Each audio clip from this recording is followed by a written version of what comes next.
boy Long Beach Joe, and I am back at it. Back at it. I'm back at it. Again. I'm back at it again, man. Listen, your boy's back. We back at it, and we are talking that talk today. We're going to be talking about the New York Jets, man. A lot of things we got going on. A lot of things happening, okay? We're going to be talking about Breece Hall. There's some contract rumors, okay? There's some contract rumors that have been put out there. Some people are saying that they know things. Some people are saying that, we got other Jets beat writers, Jets, people that, follow the Jets saying, hey, this is not true, okay? These things are not true, all right? Lines are open. Just hold on a second, callers. Hold on. We're going to get to everybody. Just hold on that line, okay? 315, hold on a second.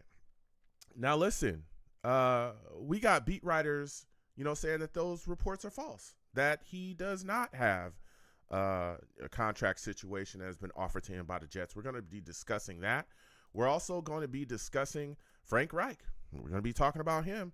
A lot of expectations. Jets offensive coordinator talked to the media this week. We're going to be talking about him. We're also going to be discussing Russell Wilson. Oh, yes. That Russell Wilson, supposedly he's been offered a contract by the Jets, and he's weighing his options. We're going to discuss that. So let me go ahead and get into it because I can talk all day, all right? And we got to get into this. Listen, I'm the man of the people. I'm here for the people. Let me show you to promote my Facebook page. Everyone go on Facebook, search The Long Beach Joe Show. Like that page. My content's up there. Go ahead and give it a listen. Message me. I'll message you right back. I love going back and forth with you folks about this football team. Also, leave me some feedback. I love hearing about what you folks think I do here on the Long Beach Joe Show, okay? I truly do. I'm on Twitter as well, going over to Twitter, okay? I'm not going to call it X or whatever it is that y'all be calling it these days. I call it Twitter, and I'm not going to stop doing that, okay? It is what it is, all right? Going over to Twitter, type in at the Long Beach Joe, at the Long Beach Joe on Twitter, all right? Subscribe. Or follow me, and I'll follow you right back, all right? And let's go back and forth. Look, I enjoy going back and forth with people. I try to have good discussions. I try to have discussions that are fruitful. I try to have discussions where people don't yell. That's what I try to do, all right? But sometimes people don't want that. Sometimes people want to yell. Sometimes people want to go crazy. And I'm here to tell you, I'm here to do that as well, all right? I'll do that too, no problem, okay? So let's go back and forth. Let's have a discussion, you know what I'm saying? Let's talk Jets, all right? And as always, people, for those of you that may not know, I'm live. I'm live on YouTube, okay? I'm live on YouTube. Going over to YouTube, type in, okay, Long Beach Joe Jets, Long Beach Joe Jets on YouTube, all right? Subscribe, hit that notification bell, give the video a thumbs up, share it across your social media with your friends and your family, all right? We have a great time over here. A lot of people fall through, and they go, whoa, Joe, well, you didn't know that you was live. I say, yeah, I stay live, baby, all right? Salutes and respect to all the ladies saying, Joe, you're handsome. I like your show. I like you talking about the Jets, but you are handsome. Thank you, okay? I'm not arrogant. I'm just here. A guy working with what I got. So thank you, ladies. But we have a lot of fun here. We talk Jets. We handle business, so subscribe. And for those of you that do not know, when you come over here, you're going to have to deal with some people, all right? You're going to have to deal with some people. You're going to have to deal with my chat. And I call my chat the Savages. You want to know why? Because they're savage. They're savage, all right? They get after everybody. They don't care who you are. They do not care. All right. They don't care what you got going on. If they don't like your takes, if they don't like what you bring to the table, trust and believe they're going to let you know. Okay. Chris salutes Savage in the building. Good to see you. He says, hey, everyone hope all is well. Go Jets. Like and support my channel. Thank you. Thank you. Like and support the channel, folks. Just like Chris said, please subscribe to my channel. Hit that notification bell. Give the stream. Give the videos a thumbs up. Comment as well. All right. Salutes to Danger. I see you in the building. Savages, let's go. Jay salutes. He says, what up, though, Joe? Salutes. Good to see you in the building, Jay. All right. Listen, man, a lot of things moving and shaking. All right. Danger says I'm here for LBJ's handsome face. Well, okay. All right. All right. I bring the takes. I bring the takes. Ladies, thank you. Okay. Thank you, ladies. All right. Listen. Now it's time to talk that talk. Lines are open, 805-885-0467. Okay. I'll get to the line in a second. 315 will be coming to you in a second. If I miss your call, I'll come back to you. Trust me. Y'all can keep calling, but I'll come back to you. No worries. All right. I'll give you a call back. First off, we're going to start quickly. We're going to talk about the Breece Hall situation. All right. Listen, as we know, Breece Hall, he was tagged $14.29 million. Okay. That was on March 3rd. Now there's rumors swirling just all over the place about a new contract being on the table for Breece, and that they've had discussions about this. Now, keep in mind, when Breece Hall was tagged, right, it wasn't much of a surprise. I was hoping that Breece would have gotten the deal done, or that the Jets would have gotten a deal done with Breece, and that situation would have been shored up last offseason.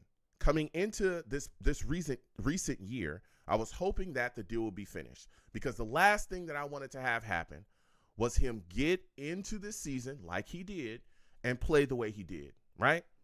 Balled out, did his thing, and now look where we're at. But it didn't happen.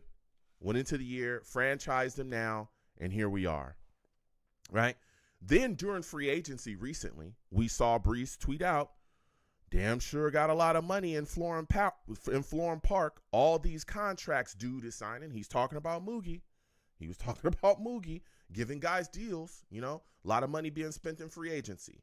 Now, a lot of people got upset about that, and I understand why some fans didn't like that. I get it. I understand it. But, to me, I looked at it like Breece just kind of saying, hey, what's going on? What about my deal? I want to be here. That's the way I took it, okay? I took it in stride. All right, but I know that there was a lot of Jets fans that did not find that very funny, okay? Time continued to move on. Everybody thought that he was going to be traded. There was a lot of talk about, him possibly being moved on from during the draft. Some Jets fans were looking at it like that. But, things continued on. He's still here. Now Boomer Esiason reports, this is Boomer Esiason, salutes V-Dash, I see you in the building. Boomer says that the reports are swirling, okay, and that he's saying that the Jets offered Breece Hall 4 years, $60 million, $48 million guaranteed, okay? That's what he's saying happened between the Jets and Breece. So that's about $15 million a year, right? I think that would make him tied for like the third best running back in the entire league, okay? As far as money-wise. He'd be number 3, tied for number 3. I think Derrick Henry, him and Derrick Henry would be making the same type of money, all right? So I look at the situation when I heard about that, and I said, oh, okay. I don't necessarily have a problem with that deal. I don't have a problem with that. And here's why I don't have a problem with it. Breece Hall has been balling for us for a long time. And he's one of the solidified weapons on this football team. So when you look at all that he can do and all that he has done, if you look at last season, why not sign this guy? What exactly are we saving all this cash for, right? We've identified that this guy is a playmaker. We've identified that he can get it done. Okay, cool. I know that there was a lot of Jets fans that were upset. Don't pay him $15 million. I don't care. Let's get it done. All right, to me, he's more than just a running back. He's more than a running back.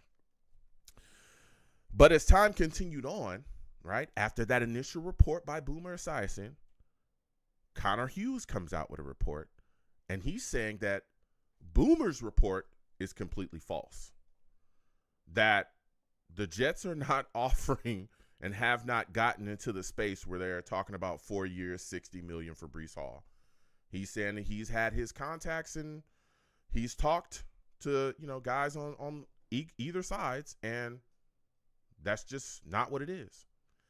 And that, at some point, hopefully, I'm hoping some point, hopefully, Jets get it done, but that's not That's not what's going on. So here we are sitting here, right? Boomer saying one thing. Connor Hughes. Now, again, I respect Connor Hughes. Everyone knows. I know he's on the other side.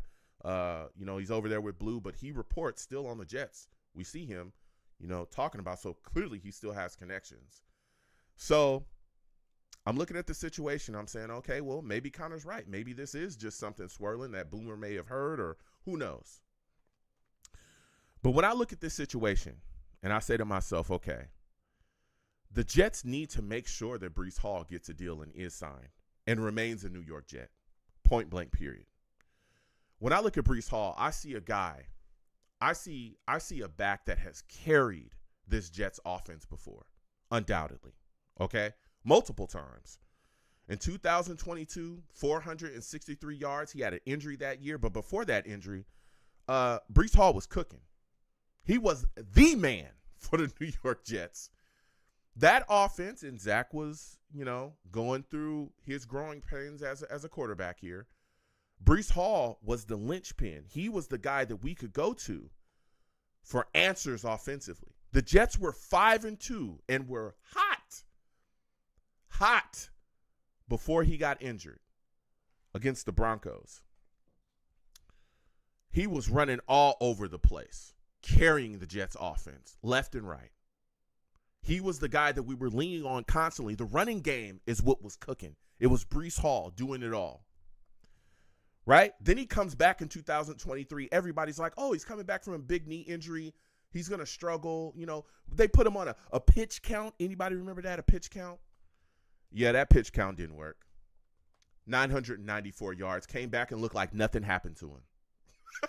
He looked like nothing happened. I remember telling people, I don't know if he actually had that bad of a knee injury. I don't know if they're saying he tore stuff in his knee. I don't know if that's true, because he was playing so well and he was running all over the place, just like the Breece we had seen the year before. Right? 2024 comes back, has 876 yards. Right? And that was, again, an up and down year. Our offense was all over the place. And then you see this past season, right? He undoubtedly was the Jets' most reliable and most explosive weapon offensively. Not even close when we talk about it. It's not even close. I love Garrett Wilson. Think he's phenomenal. Garrett Wilson, he played 8 games that year, last season, right? He was dealing with the injury. I can't wait to get Garrett Wilson back this season, right? We all know Garrett Wilson is one of the best, but he only played 8 games last year. But you know who was carrying the Jets offense last year? Yeah, it was that boy Breece Hall. Rushed for over 1,000 yards with no other offensive weapon on the Jets offense that people really had to pay attention to outside of him. Keep in mind, there was a hole for opportunity there, right? There was no one there. Garrett Wilson's not playing. It's just Breece Hall. You know that Garrett Wilson only played 8 games that year and still led Jets receivers in receiving yards when the season ended. That's how bad the core was. He only played 8 games and still led the Jets wide receiver core in receiving yards. You figure that out. Breece Hall balling. Put the team on his back. When you look at all the times where the Jets offense looked good last season, and it wasn't a lot, but when it did look good, when they were competing and playing hard and in games, Breece Hall was the foundation of the game plan for those games. He was the guy making plays in those games. You look at that game against Pittsburgh, Breece Hall had 107 yards on the ground and was making plays left and right, moving the chains on third downs, all that stuff. That was Breece Hall. Cincinnati, he had 133. That was that big win. 133 yards on the ground. Even against Dallas, he had 113. Breece Hall needs to get paid, dog. He needs to get paid. And I know that there are some Jets fans that are just like, some people want to trade him. I've talked to Jets fans on this program that want to get rid of him. I don't understand it. I'm not looking to get rid of Breece Hall. I want Breece Hall to remain a Jet. I want him to stay here. I think he's a phenomenal player, right? And he's everything we would have hoped that he would turn out to be when we drafted him in the second round. When players pan, you got to pay him. He's a team guy. He wants to be here, right? Pay that man and keep him a Jet. Let's continue forward. This guy, Breece Hall, is a guy that can turn out to be your quarterback's best friend. All right? We're all talking about we need a new quarterback here. We're going to be searching for one in 2027 draft. Hopefully is Manning. I'm just saying, we'll be talking about that when that draft comes out. Hopefully is Manning. All right? But to set up a young quarterback for success, giving him a solid running game and a running back that he could utilize in other facets, especially coming out of the backfield and catching the football, you can split Breece Hall out wide as a wide receiver. He has some of the best hands on the team, some of the best route running on the team too. So I want to see Breece kept a Jet. I know, again, Connor Hughes has said that 4 year, $60 million deal is false. I hope it's real. And I hope it comes to fruition, and I hope Breece Hall signs that deal, and I hope that he stays a Jet for the rest of his career, because we need a playmaker like him. We need to keep a playmaker like him. The Jets lack explosive weapons, and he's one of those weapons. So we're going to be talking about Breece Hall as well. I also want to talk a little bit about Frank Reich. 315 will come to you next. Frank Reich talked to the media, man. And he had some things that he wanted to say about, the Jets and him joining the New York Jets offensive staff. And, I'm looking at this situation, and there's a lot of questions about this football team. But when I look at this offense, we've moved on from Ingstrand. We've brought Reich into this building. We've had a draft where we've drafted Cooper. We drafted, Sadiq as well. The Jets have Garrett Wilson. They got Breece. This offense needs to be explosive, man. And I need to see something this year from Frank Reich. I need to see him step into this building and utilize our players in creative ways and put them on the field to maximize their skill sets. That's what I need to see. So Frank Reich has some things that he wanted to say, talking about joining the Jets, and I want you folks to hear it. Here we go. Mainly because of him, I knew right away this was something I wanted to do. Mainly because of him, but also because of the challenge and the opportunity to be a part of a staff and be part of a team, an organization that has an opportunity to do something special and turn something around. At this point, I love that idea, and I'm excited about that, and I feel like I got something to offer and contribute to helping that happen. I'm excited about this.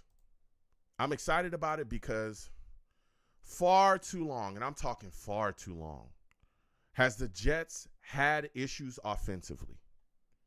We have the things in place, all right? We used to struggle with our offensive line. That's our offensive line. I have some questions about Parham, but our offensive line with our two young tackles, right? Tipman. We got some players up front. This offensive line should be pushing people around and bullying them next year.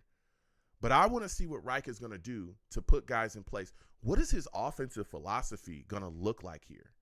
What are the Jets' strengths offensively going to be? When the chips are falling down and things are awry, where are the Jets going to go? What are they going to do? What is going to be our calling card offensively? Those are my big questions. I'll be asking those to the callers tonight as well, because I want to know. I know what I want to see. I know what I want our strengths to be, but I want to hear from y'all, because that's going to be a big deal for Frank going forward here, especially when you look at the fact that we've got Geno Smith now in the building, right? That's the Jets' starting quarterback now. And here's Frank Reich talking about how he feels like Geno fits his system perfectly.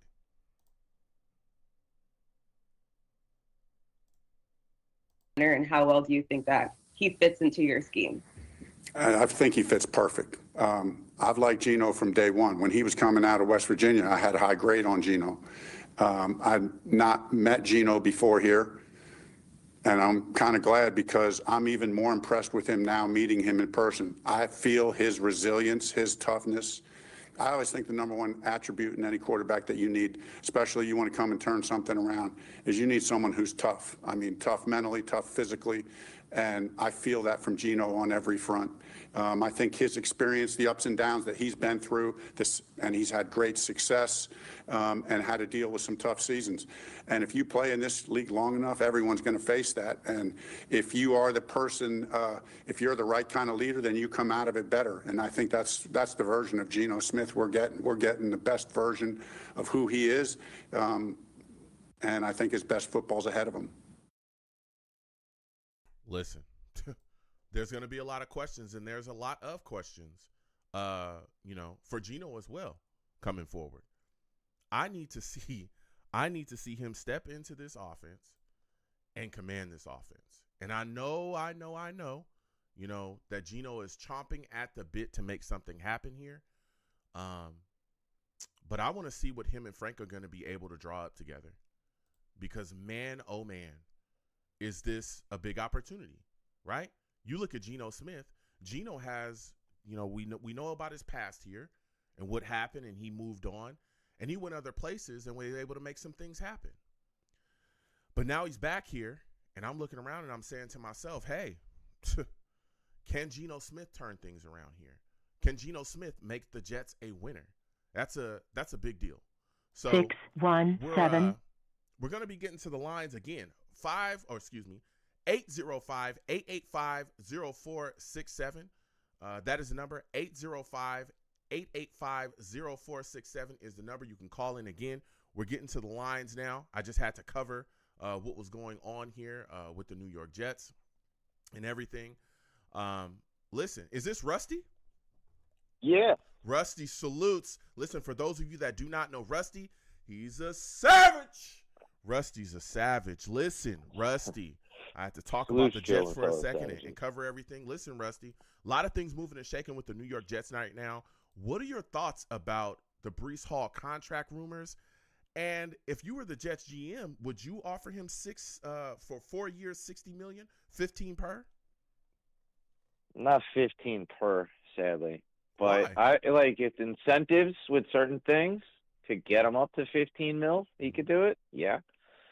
I see anywhere between like 9 and 11 and plus incentives that would bring it up to like 13. If you did it at 9 and 11, he could get you up to 15. But yeah, because then it's going to be coming with, I don't know, we're going to have to start paying linemen, other people, which stinks. Like I like Breece, he has the makings and the tools to be, now I'm not going out there and directly comparing it, but like the similarities between a Marshall Falkish, we found out he could catch the ball apparently out of the backfield, which we knew, but some coaches didn't, which is just still mind-boggling to me. But also, he could be a home run hitter. But here's my question. He's smart. Okay, so if we're saying that, right? If you're telling me that, and that's a big name. Marshall Faulk is a big name. That's not something, that's not a name you just throw around. You feel me? No, I'm not just, that's the reason why I'm just like not throwing around, but he has a resemblance of it. No, it's weird. And I'm right there with you. So if we're saying that, and we've seen Breece Hall be the guy that carries the Jets offense like we have before, right? We saw him carry it his rookie year. We saw him come back and still be able to put, some solid seasons together. Then we saw him pretty much carry it last year as well, especially once Garrett Wilson was gone. Why not pay him $15 million per? What exactly are we saving this money up for? If you're telling me that this guy is Marshall Faulk, or Marshall the reincarnation of Marshall Faulk, yeah, but if that's what you're telling me, Rusty, how is that not worth $15 million per? Why can't we make him the third highest paid back? He's not the highest paid back. He's the third highest paid back, utilizing that metric, the 4 years, $60 million. Why wouldn't you want him to get that type of deal to ensure that he stayed a Jet? I'm just being a jerk. How old is he? So he'd be like, because running backs don't have a long shelf life. Like, we should have done this, He's like you 24 said, right like now. last year He's 24. type of deal. You know what I mean? Like, because now you're in those weird waters where it stinks, unfortunately.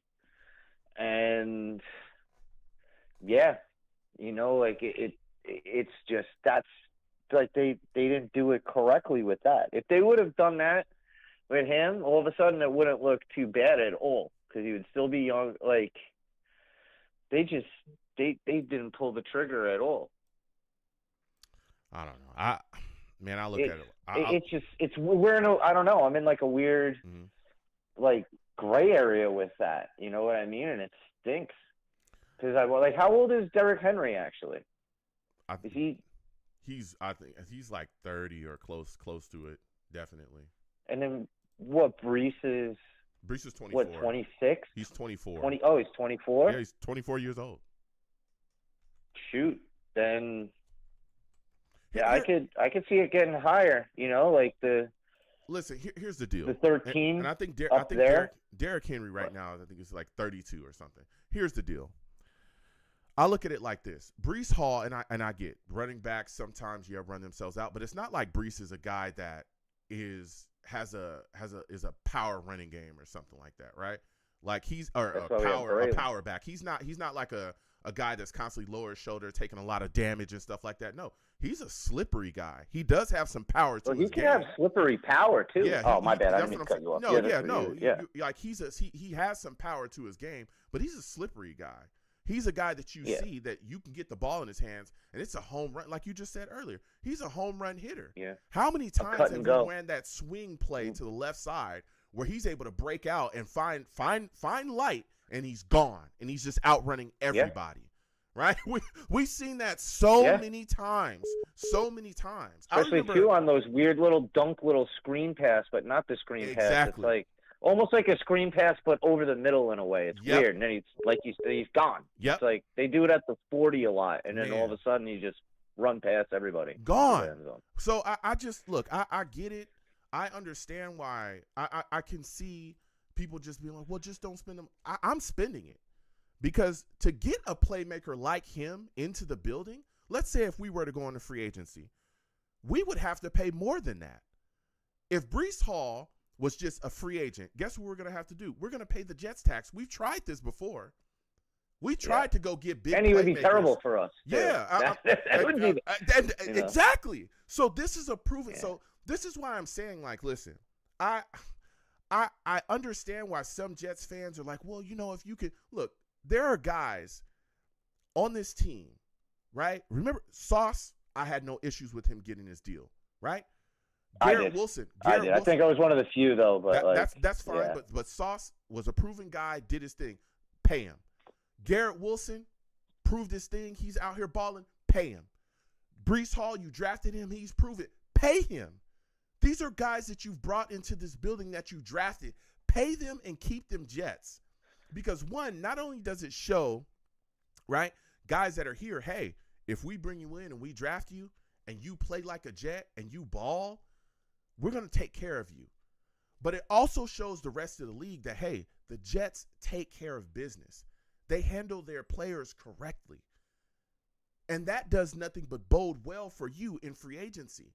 Because now free agents are looking like, okay, you drafted this guy, you paid him, he played well, you paid him, you took care of him. You drafted the other guy, he played well, you paid him as well. That's a big deal, man. That's showing people that, hey, you come in here and you do things the right way, we'll reward you and we'll keep you here where you want to be. And that's another factor. Yeah, we do the opposite. That's another, and that's been the problem. That's the problem. Yep. And that's why I have no issues. I would have no issues seeing Breece get paid $15 million per. I'd have no issues because I want to keep guys here. But as we continue to talk about this offense, Rusty, Frank Reich, man, spoke with the media. He's saying, hey, I wanted to be here. That's why he came here. He wants to be a part of turning the Jets around. What are your thoughts and expectations for Reich this year with the Jets offense? if he could stay being an offensive coordinator, and I'm down with it. I don't want to see him be like the head coachish. You know what I mean? Some people are just meant to be offensive coordinators. Some people are just meant to be, defensive coordinators, and then some, get into the coaches. I just hope that he wants to, if he puts it all on his offensive coordinator, that's what he's going for. You know what I mean? And not looking to get us, and not, how do I say it? Like, use this, I guess, in a good way, but then all of a sudden when things are going good, just to leave, if that makes sense. Well, I don't think that. I'm looking at it like this. Frank Reich is coming here. Again, we know that all the guys got fired late, right? Ingstrand got fired late. All staff got blown out, a lot of guys late. And Frank Reich was brought into this building to make sure that the Jets offense is up to snuff, steps up and turns things around. I look at Frank and I'm saying to myself, you've got to come in and be creative. That's my biggest question for Reich.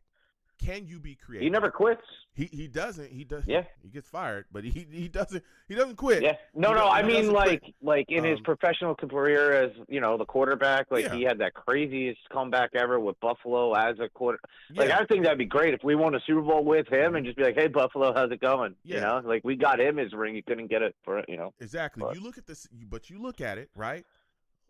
Carolina Panthers 2023. He was 1-10. He got fired mid-season. I'm wondering, has the league passed him by? That's my big question about Frank Reich. That's why I keep talking about, hey, he needs to be creative. He needs to be, he needs to make sure that his offensive game plans are up to snuff with what the NFL is currently doing. Can he come out and be innovative, especially with the weapons that the Jets have? We just got Cooper. I think we do 12, we 13 just got Sadiq personnel. In the building. We have Mason Taylor here, who wasn't utilized much last year. Garrett Wilson. We got Breece Hall. You got the guy Geno Smith you said you wanted, right? He's all about Geno Smith. This Jets offense needs to come out and perform. I mean, am I right, Rusty? Yeah, I mean, and I hope, in the world of all this, speed, you know how everything's all new, innovative and everything? I hope we go old school with it in a sense and bring it back to, 12, 13 personnel and just bully teams, just physically beat them down first, second quarter, third quarter, and then fourth quarter, they're all winded, tired, gassed. They don't want to be there. And then, it goes from being let's just say a 17-10 us, or a 14-6, they get 2 field goals in the third. And then in the fourth, they're just so, bruised, battered. They're just then all of a sudden we just take it and run with it and just stuff it down. You know what I mean? Yeah. To where now all of a sudden things are opening up. You have everybody out there in a sense. You use Breece in there. You have our 2 tight ends, and then you have 2 wide receivers in Cooper and Wilson. And all of a sudden now you're just shredding teams. You can just run through them and you just gas them out. And plus we have a big old physical offensive line, which I'm still mad that we got Klubnik instead of Connor Lew. That's going to haunt me for a while. Oh, my God, and the Bengals. But if it works out in that sense, that's what I think. I don't know. From what it looks like, how it's working in our setup and what they were doing, I think we might be running 12, 13 personnel. And I would love that too. Just sit there and just hammer them. You give Breece 20 carries. You give Allen 11 carries a game, and all of a sudden now you're just running scissor routes, cross patterns. You have 2 tight ends at a time. We could, you could run havoc. Yeah. So you're thinking the strength of the Jets offense next season is going to be the running game? I think it's going to be a weird thing of a running game mixed in with just tight ends killing you. And then they're just going to have 2 tight ends in there. And then also you're going to have Garrett and Cooper on the sides too. Now you're so focused on them. And all of a sudden you're hitting, Geno's not afraid to chuck it. And he can chuck it, actually. And all of a sudden it opens up like a home run ball or 3. You can hit on 3 of those. You throw a home run ball 1 every quarter and it hits. Dude, that's 4 touchdowns right there, And then or at least 2 in that. Like, you take the 50-50, that 2 are going to be like that, and you just keep on battering people, with your running game. Yeah. And then just same thing, tearing up the middle and the sides with the tight ends that are going to be overmatching people. Because what are you really going to have? People aren't going to have enough linebackers and cornerbacks and safeties to be covering, or tight ends that are what are they, like 6'4" and 6'6", or basically, right? Yeah. Like 6'3" and 6'5", behemoth dudes. Then all of a sudden you're going to throw in like Breece comes flying out of the backfield. You're going to have Garrett running around and Cooper running around at the same time. Who's going to cover who? Someone's getting burned quick, or they're just going to get manhandled. So it could open, you just methodically beat them down, and then all of a sudden it's over the top. Yeah. It's kind of like the Muhammad Ali strategy, just, I don't know. Like, it could be promising, but then that's another thing. Like, I don't want to get my hopes up because done that before, and I just do we'll see. I hope for the best. I could see certain things happening like that. Yeah. I really can. I'm and hoping. then you have D'Angelo Pons picking off an interception. Yeah, I'm hoping. Get one this year. I am really hoping that Frank Reich is going to be able to turn the Jets' offense around. I think that's one of the biggest keys to unlocking the Jets finally making the playoffs. The offense has got to step up. It's got to. I'm hoping to see, of course, the Jets' defense return to what it was. Last year was so horrific. That was insane. But even throughout all of our trials and tribulations, our defense usually performs fairly well. It's the offense that continues to falter year after year after year. And we've seen it in the past cause us to miss the playoffs. So remember that one year it was like Zach, and all we had to do was win one game, and we could have made the playoffs, and we still couldn't do that because the offense couldn't get it together, but the defense was playing lights out. Before I let you go, Rusty, my final question for you is, we talked about all the weapons that the Jets have, everything they've done in the draft. What player, offensive player from the recent draft, do you think Frank Reich will be able to get the most immediate production out of? It's my final question, and then we'll get back to the lines. I think Taylor. Okay. The tight end. I think he's going to be Kenyon Sadiq? What? Are you talking about Kenyon Sadiq? No. That's the player Taylor, from the recent draft. Because this year. Yeah, this year. This year. Yeah. Oh, my bad. No. I thought you meant okay. I think it could be. I think it's going to be, because I don't know. I have a feeling with the tight ends. I got a funny feeling with the tight ends. And I think it's going to be the first time that we use tight ends in a while, and we have 2 pretty good ones. To where Sadiq is like a hybrid, if you will. Go ahead. You could line him up as a wide receiver, and then who's going to cover him? Good luck with that. That's a nightmare, because if you have just Sadiq out there with Cooper and with Wilson, who's covering that guy? Yeah. And then you have Breece out in the flats or something. We have the potential for good manipulation and mismatch nightmares. And we could finally get the laughs and gashes that we want, so we're not the kick me sign of the league anymore. Yeah. You're going to have to come and play. Yeah. That's a fact, and that's what I'm hoping to see. Listen, Rusty, lines are hot. I got to slide off. Next time I have a show, I want to hear from you, all right? Absolutely. Take it easy, Joe. Salute to you and salute to the fellow savages. Let's go, Jets, and let's hope we do this thing. Salute, Rusty. Listen, we're going to keep getting to these lines again. 805-885-0467. The lines are hot. We're getting to 315. I think this is Dakota. Dakota, is this you? Yes, this is Dakota, salutes. Good to see you in the building. For those of you that do not know Dakota, he's a savage. Dakota, salutes. Thanks, listen, man. We're talking that talk tonight. We're talking about Breece Hall.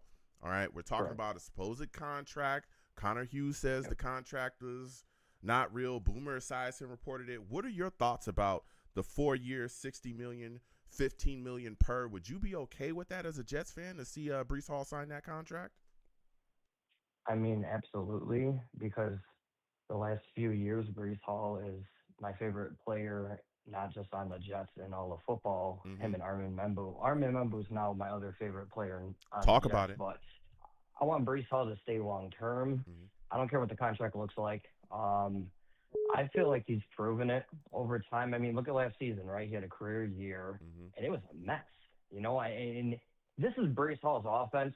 I love Garrett Wilson. We all do. I hope Garrett's with us his whole entire career. But this is Breece Hall's offense, even before we had Rodgers and all that nightmare. I don't care what the contract looks like. I think Boomer Esiason, and I could be wrong on this. I think Boomer Esiason was I think he was kind of blowing smoke. I don't really know what that was about. If I had to believe, I totally believe Connor. I feel like Connor's more like intellect with it. Nothing against Boomer, I love Boomer Esiason, but Connor's more like on point. Mm-hmm. And if I had to believe him or Boomer, I'm gonna go on Connor's side. But that's just me. I want Breece Hall to stay here his whole career. He's my favorite player. I feel like with this offense and whatever Frank Reich's designing, I feel like Breece Hall could have a much bigger year. You know what I mean? I feel like Braylon Allen, and he's unproven, but I feel like Braylon Allen's going to come back, and he has a lot to prove. I have Olu Fashanu having a career year coming off the left side, so I want Breece to stay. I don't care what the contract looks like. Yeah. Listen, I don't know if you have on Bluetooth. If you could take it off, you just sound a little far away. I can hear you pretty solidly, but you sound a little bit far away. Hold on. Yeah. But let me tell you something, man. Yeah. Okay, you can hear me? Perfect. Yeah, that's perfect. Okay. Look, one of the things you said, you talked a bit about Breece Hall and some of the things that he's able to do within the offense. Like you said, this is Breece's offense. I have nothing but respect for everyone, but I'm telling you, when Breece is running this ball, when the Jets are a run-focused football team, and they're beating people up and they're throwing people out the way and they're smashing people in that fashion, playing, smash mouth football, that's when the Jets offense is at its best. And it opens everything up from there. So I understand, I'm hoping that the 4 year, 60 million is the deal, that Breece is willing to sign, and that's the deal that's going to be able to keep him. But we'll see what happens going forward. But I want to see Breece Hall kept a Jet because of everything that he can do offensively here. And we talk about running the ball a lot, of course, because he's a back. But his ability to come out the backfield and catch the football is also another facet to his game that has, I agree. Linebackers having nightmares about him. Like, how many times have we been able to, set up a screen for him or some type of swing pass where he's able to take that and, take it 50, 40, 60 yards for a touchdown, something like that. We've seen that multiple times in his career. And when you can set something like that up for this type of running back, that's a big deal, especially when we're talking about drafting a young quarterback. Breece Hall is going to be his best friend, dude. He is, right? When things are falling down around him, just give it to Breece and he'll make something happen. That's a big deal to have that kind of relief valve for a young quarterback. So as we continue forward and we talk about this offense, man, there's a lot of talk about Frank Reich. I'm excited about Frank to see what he's going to be able to bring to the table. I am a little concerned that the league may have passed him by.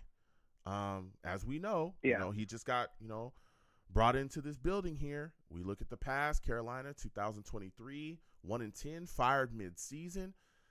I got some question marks. What are your thoughts about Reich as a play caller this upcoming season? What are you looking to see, and what do you think will be the strength of the Jets offensively behind him? Okay, to start off with, I think the strength is definitely going to be our run game. I think Glenn's kind of like mentioned that or whatever, but that's just what the Jets are, run-based defense, you know what I mean? And we can kind of see that coming back into play. I get where we're all coming from as a fan base because I've questioned it myself. I get where, has the game passed Frank Reich and is he outdated? And, it didn't work out in Carolina. I know that was a nightmare. And then the whole, Stanford wasn't necessarily great this past season. But I think Frank Reich is completely motivated. Like his whole conference yesterday, and they only let him speak for what, like 8 minutes or 10 minutes or something. Yeah. I think he just nailed it. Compared to Brian Duker, I mean, Brian Duker looked like he was seeing ghosts, but I think Frank nailed it. I agree with Jake Asman earlier on his show. We have an adult now in the room. When's the last time we actually seen that? You know what I mean? And like the comparison with him and Glenn, I mean the combination, with him and Glenn, if this does click, I mean, look what Frank Reich has to play with. He was, what was this, like a few months ago? He was at dinner with Boomer. Boomer was saying on one of his morning shows, way before this draft, he was sitting down at dinner with Frank Reich. Frank was bragging about the Jets, how he thinks that we already have these young, great talents, Breece, Braylon, a line in the making, Garrett Wilson. Now look at it. I honestly think I'm still sticking with the whole 9-8 record, hopefully 10-7 at best, but I'm sticking with like 9-8 range, 8-9. But if this clicks, there's not going to be many defense. A lot of defenses are going to be outmatched. I'm just saying this now, and I think Frank Reich is going to keep Geno like under center. We're going to protect the ball a lot. Geno's going to turn it over. That's what he does. But listen, I think Geno is seeing arguably maybe the best talent in his career, definitely since Seattle. I mean, that Raiders team was awful last year. Yeah, it was terrible. They blame it on Geno only. That's what I don't really like. And I'm Yeah. not the biggest Geno fan. I wanted him back in like 2012, 2013. That's what's funny about me being a Jets fan. I wanted Geno coming out of West Virginia. When we drafted him, I almost fainted as a kid because I thought we were saved. This is the best. This is the best team on roster easily since 2015. It's up to the coaching staff to utilize our young talent correctly. Well, it is. I will see if where the roster is gonna stand here. I mean, I have some questions. Wide receiver, mainly, of course. Not so much with Cooper and Garrett Wilson, of course, but everything after them. I question. But just getting back to Reich, I look at Reich and I get it. I understand people are excited. Some Jets fans are overly excited about him. He's got to prove it to me. He's got to prove it. He has to prove it. And here's the thing about because I remember hearing the same things about Ingstrand. And I know, me too. It's almost the same. The offensive coordinating type is kind of like similar to last year. I remember people going, man, Tanner Ingstrand's coming in here. He's going to be – I heard the same exact stuff with Tanner Ingstrand. Yeah. And, no, we literally did. Yeah, and I just remember that like it was yesterday. Look, Frank Reich is going to have to show me that he can be innovative and creative in this day and age in the NFL. Because let me tell you something, and I'm going to keep saying this. If he comes out and this offensive game plan looks like the Frank Reich that we've seen before, we're going to be in some trouble. We're going to be in a lot of trouble. Because that means that these current day NFL defenses are going to be able to completely pick us apart. Our offense cannot be stagnant. We cannot come out and just no motion, not much motion, or we have to be able to be innovative. We have to be tricky. We have to fool people. Okay, we have to use every single tool that we have in the bag, and not only that, we have to be able to utilize our players, like their skill set, to the fullest, right? And we've talked about even last year, right? And I remember hearing Tanner Ingstrand from the Lions. He's going to absolutely just completely change things with the Jets offense. We couldn't even figure out how to utilize Breece Hall in the passing game. How many games last year, Dakota, how many games last year did we, at least I remember, literally sitting here watching the games with everybody talking and saying, hey, why aren't we throwing Breece Hall the football? Why aren't we finding ways to get the ball in Breece Hall's hand more down the stretch in these games?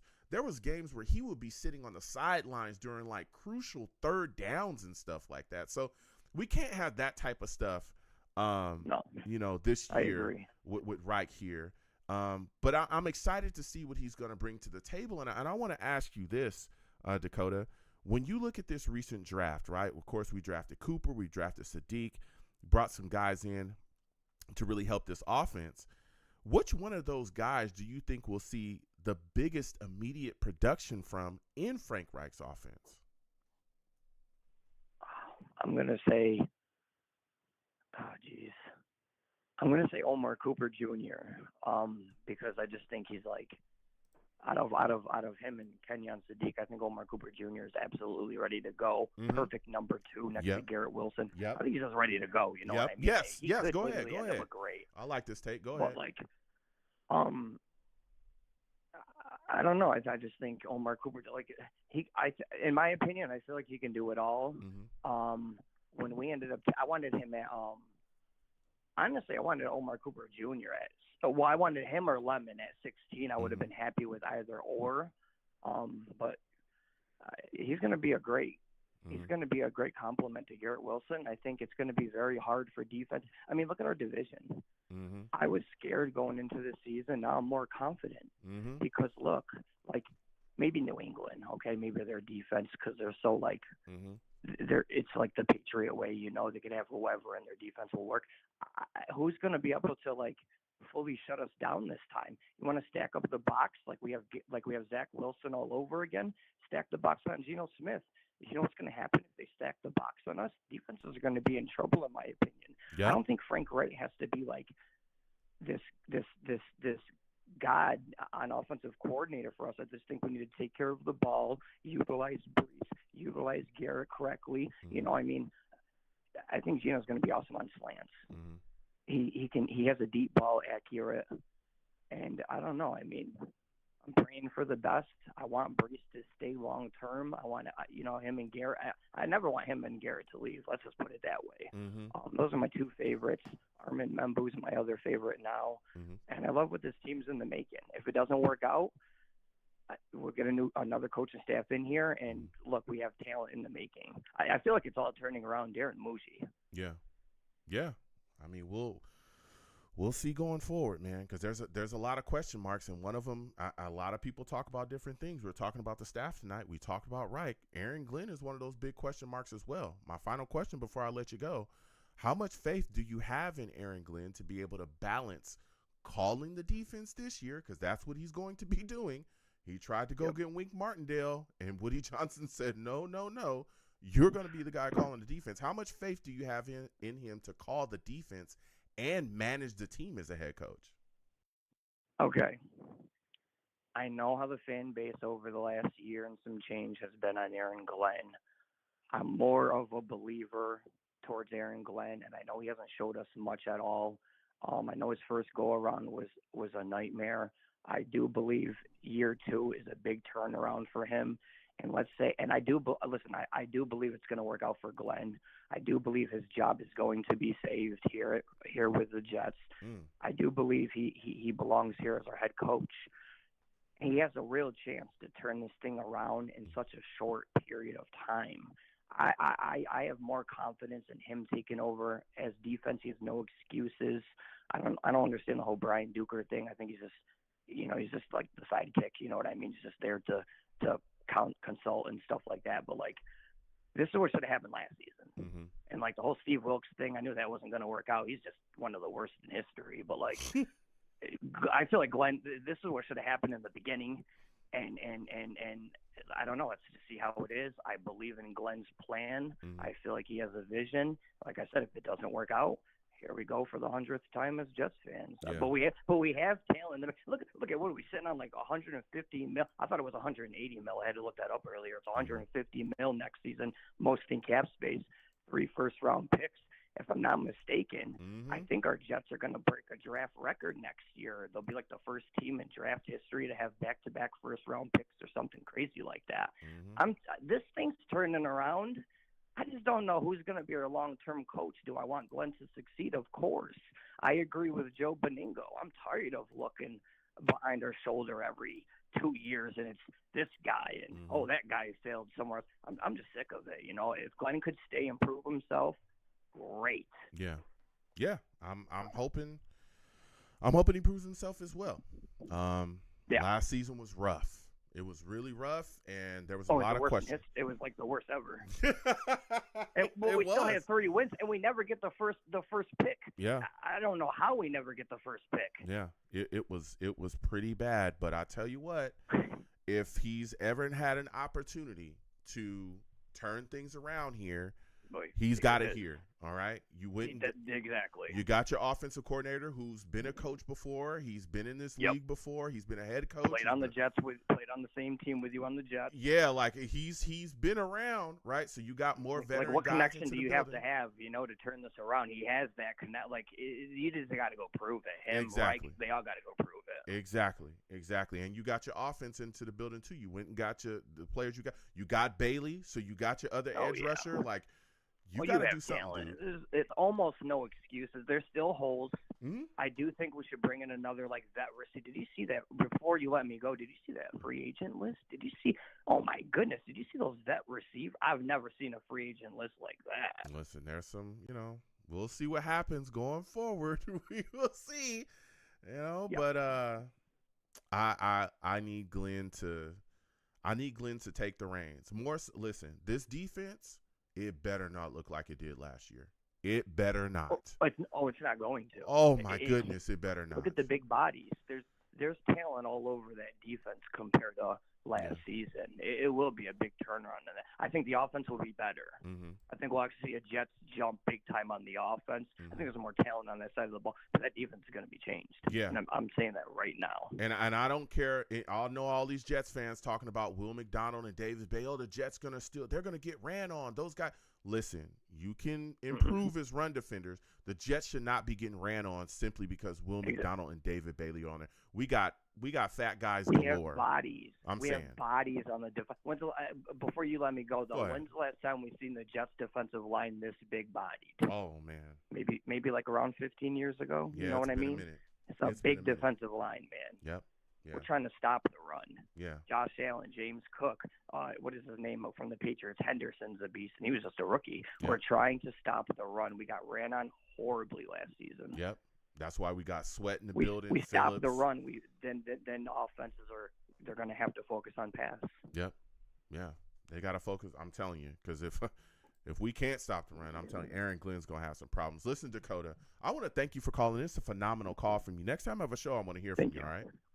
Yes. Absolutely. You have a good one.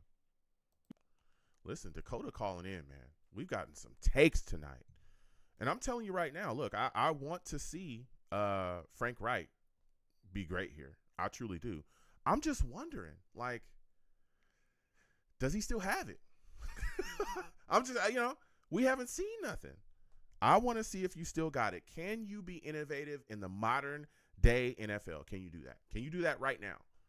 Right? You look at the things that Sean McVay, Andy Reid, I can keep going on with the names of, offensively innovative coaches are doing in this league. Can you keep up with some of the stuff that they're doing? Can you, what's your RPO game like? What are we going to see? What's the strength of the offense? I got questions. Even again, utilization of the young players that we have, coming in from this current draft. I like what Dakota had. I'm telling you, I think Sadiq, he has a chance to be able to make some plays here, but Omar Cooper, I think, is going to be on the field more than Sadiq will. So I think he has a tremendous ability here to be utilized in Frank Reich's offense and really put some gas into the Jets offense simply because he's going to be on the field so much. He should be. He should be the Jets' number 2 or somewhere near that. There should be plays drawn up specifically for him in the offense. Hello. Draw the plays up for him specifically. Find ways to get the ball in his hand, just like they did in college, and let him run wild. That's what they got the young man in the building for. All right? Salutes to all the savages in the building. We're going to come to you guys in a second. Lines is cooking, man. Lines is cooking. Salutes to V-Dash. He says, that was strange, the way we struggle to utilize guys to their strengths no matter who the coaches are. Yeah, it's crazy. Last season was wild to see some of the things that we saw offensively, and it left us wondering. It really, really left us wondering. We're getting back to the lines again, 805-885-0467. Again, 885-805-0467 is the number. I think this is Joe. Joe, is this you? This is him. Joe salutes. It's always good to see you in the building. For those of you that do not know Joe, he's a savage. Joe, listen, we're sitting here talking that talk, man. What are your thoughts about Frank Reich, man? What are your expectations of him as the Jets offensive coordinator this upcoming season? I don't know. I think he's worthy of a chance. That's about it. I don't expect much. Oh, okay. So do you think the Jets will have some type of strength offensively? I mean, what are you expecting them to do well? When everything falls apart, what are you expecting their go-to to be with him as the Jets offensive coordinator? Well, I think they're going to try to run the ball more than they did in the past. But this is a passing league. That's what wins. You do have to have a good running back to open it up for the receivers, obviously. But this is a passing league. Look at the Chiefs. That's all you need to see. Look what they have accomplished with passing. Yeah. Not so much running, passing. No. But you need a quarterback. Yeah. So you don't believe in Geno Smith? You don't think he'll be able to hold the fort? Again, it's a mixed on it. Okay. You know, I think he was a bust for us when he was young, and he did very good for the Seattle Seahawks, but that was a certain system. Went to the Raiders, did average. Didn't do bad, did average. Will he do good for the Jets? I don't know if Frank Reich is the right man, to be honest. Okay. You know, he's been bounced around a lot. Yeah. No, listen, Joe, I'm listening to all takes. I have some questions about Frank myself. I'm looking at the situation again. I'm going to continue to say it. I want to see how creative and innovative he's going to be utilizing the Jets personnel this upcoming season. That's going to be a big thing for me because I'm just wondering, has the league passed you by? But I'll tell you what, if he can put together some really solid run games, if he puts together a good run plan, that's going to go a long way, baby. If he can draw that up, and I know you talked about it's a passing league, it is, right? They do launch the football around here. That's you're not telling a lie there. But a solid running game still gets you places in this league, especially if your defense is solid, right? We've seen that with multiple teams, right? You look at the Ravens, like they run the rock. Like, yeah, they throw the ball, but they run the rock around there. Not with just Lamar either. King Henry, they've been doing the same thing year in and year out. And that running game has gotten them places. Seattle just won a Super Bowl. Sam Darnold played well. I mean, he's from SC. I expect that. Fight on. You know what I'm saying? But they ran the ball. Walker was out there running around all over the place. That's what really set them up for a lot of their great offensive drives. So running the ball is still key, especially when you get a little bit later into the season. That winter comes, that wind starts whipping, it gets nasty, starts raining, starts snowing. Boy, you run that rock heavy, and you're going to be in the game, right? And I think that's something that's been a Jets strong suit for years. You know, being able to run the football offensively has gotten us a lot of places. The last time we were successful was when Rex Ryan was here, and it was ground and pound. That's what we did. And look where it got us, 2 AFC championships. So I hear what you're saying. I would like to see the Jets. With Chris Ivory, Yeah, I'd like to see the Jets step up, offensively and pass the ball around. But definitely running the rock will still get you somewhere. When you look at this situation, though, man, I know you talked a little bit about Geno Smith and not necessarily, thinking that he's going to be, the guy that's really going to go crazy with us this year. He's going to kind of be average. So when you look at him, like, what do you think is a strength of his that he provides to this Jets offense? Veteran leadership. He's got experience. And again, he's gotten better as a quarterback. He's going to see things that maybe inexperienced quarterback won't see, that he can help these young receivers. Wilson now is kind of a veteran, but I'm talking these, new receivers that just got drafted, Mari Cooper, and tight end, Sadiq. Yeah. And even Mason Taylor, the other tight end. But my whole thing, listen, I'm 53 years old. I'm old school. I like the running game.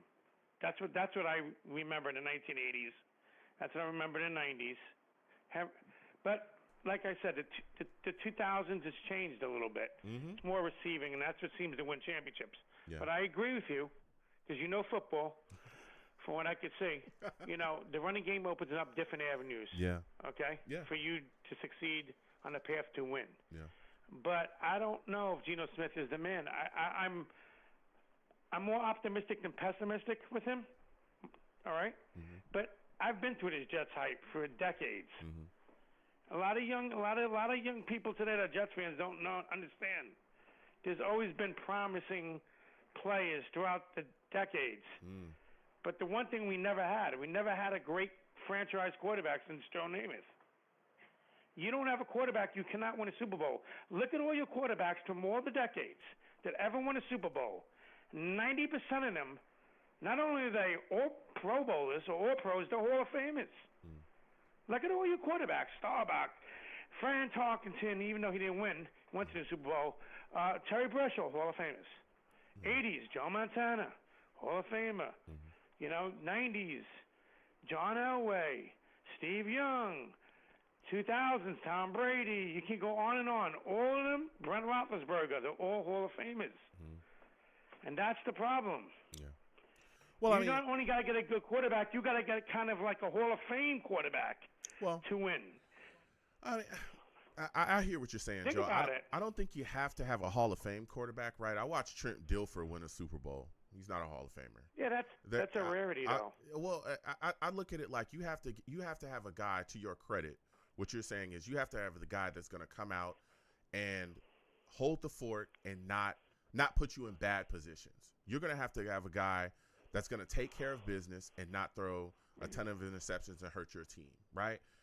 And I think that's something that the Jets, with Geno Smith, that's something that he can do. I'm not saying that we're going to win a Super Bowl this year, but I definitely think with him here, and if he just comes in and gives us average quarterback play, solid, put us in good positions, and especially if our running game improves, if our defense is back up to snuff like it was in the past before last year, I think the Jets could be in a position to make some moves and really make some noise in this league. But we got to see where that stands. I understand. I'm not here bashing your take about Geno either. I know that there's a lot of people that have questions about Geno Smith and what he's going to be able to do here. I think he gets a lot of bad pub from what happened with the Raiders, but there was a lot of issues going on there that was outside of him. But I think if he can come here, be solid within the scheme, and put us in good positions, we'll be fine, especially if the defense gets better. Yeah, I'll leave you with this. I think he could take us to the playoffs. I do. Okay. I think he's good enough. Okay. But again, I'm mixed on it. I'm more optimistic than pessimistic. Okay. Now, before I guess cautious. Yeah, cautiously optimistic. I like that. Cautiously optimistic. Let's do that. Now, I'll tell you what, Joe. Breece Hall, they're boomers talking 4 years, $60 million, $15 million per. Connor Hughes says, "No way, Jose. That's not even real." Yeah. What are your thoughts about this situation? If you were the Jets general manager, what kind of contract would you offer Breece to keep him a Jet?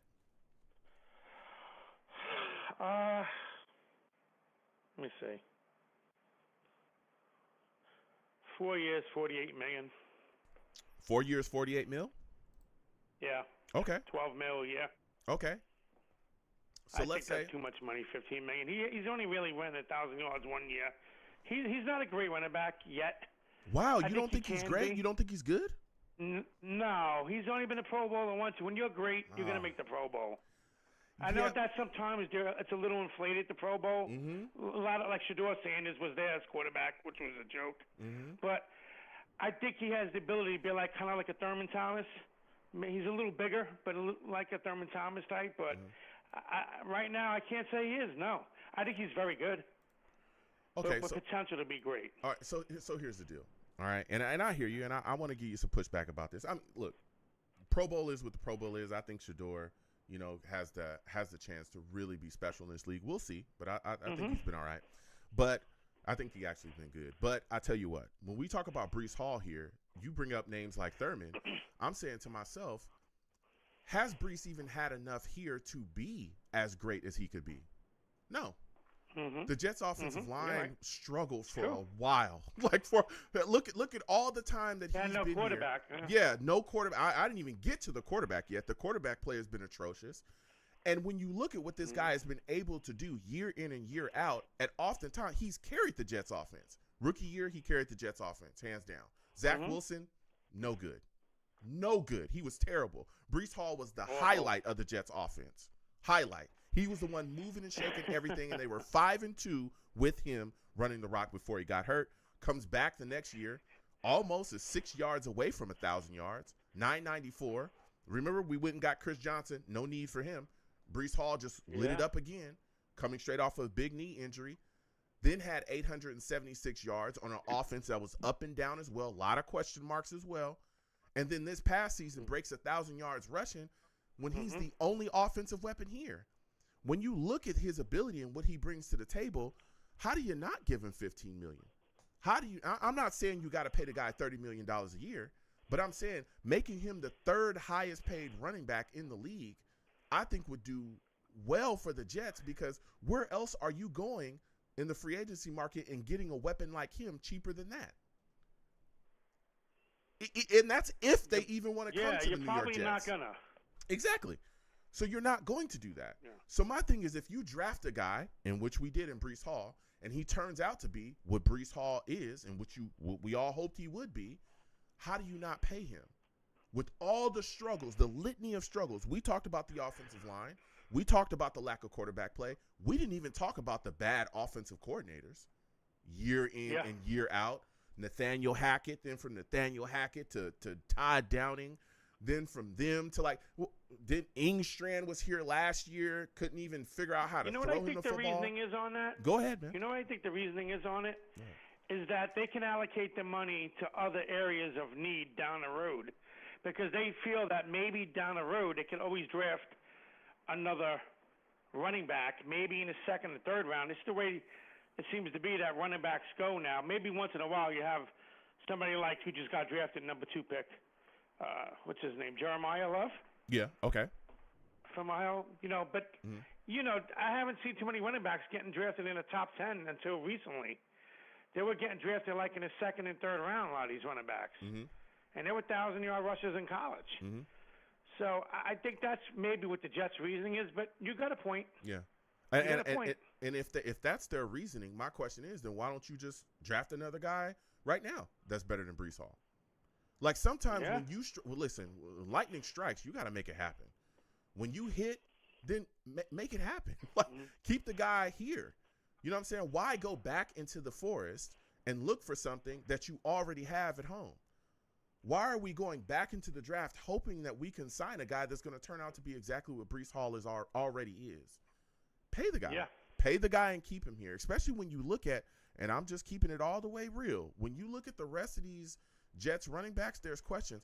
Braylon Allen coming back from a MCL injury, we got to see what he's even coming back looking like. Keep in mind, Braylon's not some like mad, elusive, slippery. He just runs you over. He's straight power. If you don't think that knee injury could end up taking a toll on his game, again, I'm hoping he comes back 100%. But we've got to see. Isaiah Davis, he's a question mark after that. Nguanu, like none of these guys are Breece Hall. I'm just keeping it 1,000% real. No, they're not. So it's like, he's the playmaker. You could argue that he's the best playmaker that the Jets have offensively. You could argue that. I love Garrett Wilson now. Don't talk about my Garrett Wilson, but I'm going to keep it real with you. Breece Hall was the playmaker last year because Garrett was gone. He only played 8 games. So I don't know. I'm passionate about this. Sadiq gets a chance, man. Sadiq does have a chance, but my thing with Sadiq is I'm keeping it 1,000% real again. I don't think Sadiq as a rookie is better than Mason Taylor. I don't think Sadiq is going to be on the field as much as Mason Taylor, and I don't think he's going to be on the field as much to make as many plays. I don't. I think they're going to create packages with him. I think there'll be 2 tight end sets where he comes in. But right now, he's not a guy that is like your traditional tight end. He's not like some crazy blocker. That's not Kenyon Sadiq. That's not how he's more like a receiving tight end. Exactly. That he's a guy that you line up You have him run down the seam, and he just explodes and takes off, and nobody can catch him. That's how he wins. That's his game. He's got a great vertical, man. Yeah, he does. He can go up and get the ball. He'll jump above those dudes. That's a fact. But But you're right. He's not a great blocker. He's not a great blocker. He's a decent blocker. Yeah. He's not great. Yeah. So I'm looking at the situation, and I'm saying, yeah, Kenyon Sadiq, he has the opportunity to make plays. He does. But he's not going to be in the field as much because I truly believe, and it's no knock to Sadiq. He's still got to develop, of course. We'll see, as he continues to be in this league and continues to pick up the offense and things, how he continues to grow as a player. But I don't think he's going to start over Mason Taylor his first year. I don't. I think Mason Taylor is still going to be starting tight end. I don't think he is either. I agree with you. Mm-hmm. Yeah. And honestly, what do you think of Cooper? You think Cooper's going to get a lot of passes? I was just about to go there. I think Omar Cooper is going to be on the field way more than Sadiq, and I think Omar Cooper has a really big chance to – I don't know if they'll – I mean, he could step into that number 2 role maybe. I know a lot of people talk about AD, but I'm not sold on AD Mitchell much. No way. I ain't either. But we'll see. But I think Cooper has a chance to be a really big playmaker for the New York Jets, especially with a lot of the eyes being on Garrett Wilson. And this goes back to Frank Reich again. Frank Reich better have a whole package put together just for Omar Cooper. I'm dead serious. Man, I hope so. I am dead serious, Joe. Homeboy's gonna be gone if he ain't. Joe, I am dead serious. You're right. He will be gone if I don't see packaged RPOs, all kind of stuff, simply for Omar Cooper. There should be a playbook, and then there should be another playbook just for Omar Cooper. I better see that, because if I don't, I'm going to lose it. I'm going to lose it, because he's that type of player where you have to design things to get the ball in his hand, and if you're not doing that, I don't know what you're doing. I'll give you the final word, Joe. Yeah, it's just funny. You're saying all these people think he's going to be the magical wizard, and homeboy's going to be fighting for his job like in the 6th week. We'll see. Me and you, we've been around a while, man. We've seen this act before. I think he's worthy of a chance, though. I think he knows football. Yeah. He's been around a long time. He's got to know football. Yeah. But that doesn't mean you always know how to utilize, the right strategies. That's a fact. Sometimes you might have them in your brain. They're going to go well, but they don't work out well. That's a fact. That's a fact. Listen, Joe, I got to slide off, man. Next time I have a show, I want to hear from you, all right? All right, my friend. Nice talking to you again. Thank you very much. Absolutely. You have a good one. Listen, Joe calling in with some heat, man. Joe calling in with some heat. I'm telling you right now, Frank Reich better have a playbook, better have something put together for Omar Cooper. You better have some type of a ton of gadget packages put together so that Cooper can get the ball in his hands and get rolling. That's all I'm saying. You better have something put together, okay? Point blank, period. Salute to Green Knight. He says turmoil within the AFC East could benefit the Jets. He talks about what's going on with Vrabel. He says that the Finns seem to be in a teardown, and the Bills got some dysfunction too. The Jets are the most stable AFC East team. We'll see. There's a lot of things going on, a lot of things moving and shaking, all right? We will see. But the Jets have the ability and they have the talent on this roster to make some moves this year. I'm not saying they're going to make the playoffs, but they have a chance. They absolutely have a chance with this roster as it stands currently, as we're looking on paper, to make the playoffs this year. Sliding into, some wild card spots. They have a chance to do that. But the coaching has got to be there. From Reich and also from Aaron Glenn. I still have questions about him. Mike Katina salutes. He says, give Isaiah Davis the ball, 5.5 yards per carry, and doesn't avoid contact. Davis is better than Allen. Whoa. He says Davis is a beast. He just needs a chance.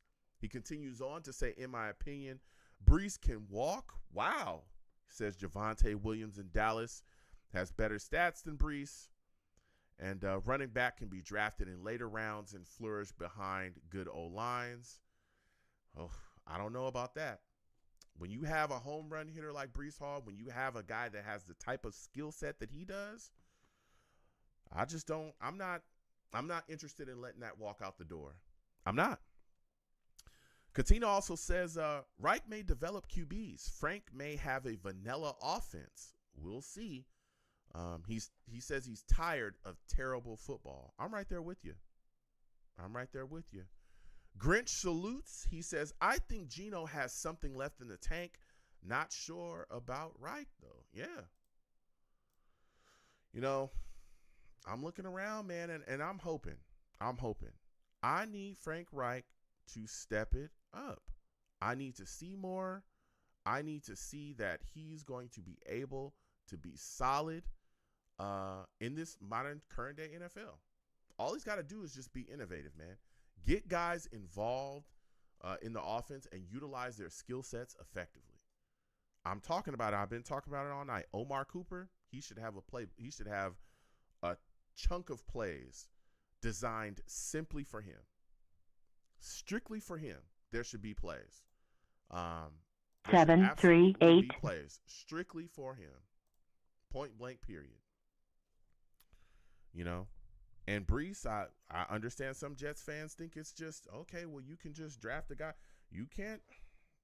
Breece's, the type of production he gives you, his ability in the passing game, him being able to run the football effectively the way that he does, let me tell you something. If that was that easy to replace, I think the Jets would have done it, especially when you look at all the question marks that the Jets have had, right? There's been a lot of question marks for the Jets, and we will see. He's using somebody's key. Next, hello? we're going to Brick City. Is this Brick City in the building? Hey, what's up, Joe? I'm at work, but I ain't gonna stay long there. This is your boy Brick City, the ultimate savage. For those of you that do not know Brick City, he's a savage. Brick, go ahead, man. Give me your thoughts. Breece Hall, there's a lot of things moving and shaking surrounding him. Some people saying this 4-year, $60 million contract is not real that Boomer said. What are your thoughts about that, man? Give us your thoughts. We got to lock Breece Hall up at all costs. So we got weapons now. We just need a quarterback. Let's get this offensive going. Let's lock Breece up for the long term. He's, 23, 24? Yeah, 24. Give him a 4-year extension. Mm-hmm. By the time he's 28, as long as we don't run him into the ground and he stays healthy, I think our offense can make some noise. Mm-hmm. Yeah. So I know you're on the move. Give me your thoughts about Frank Reich, man. What do you think is going to be the Jets' strength offensively with him as our offensive coordinator?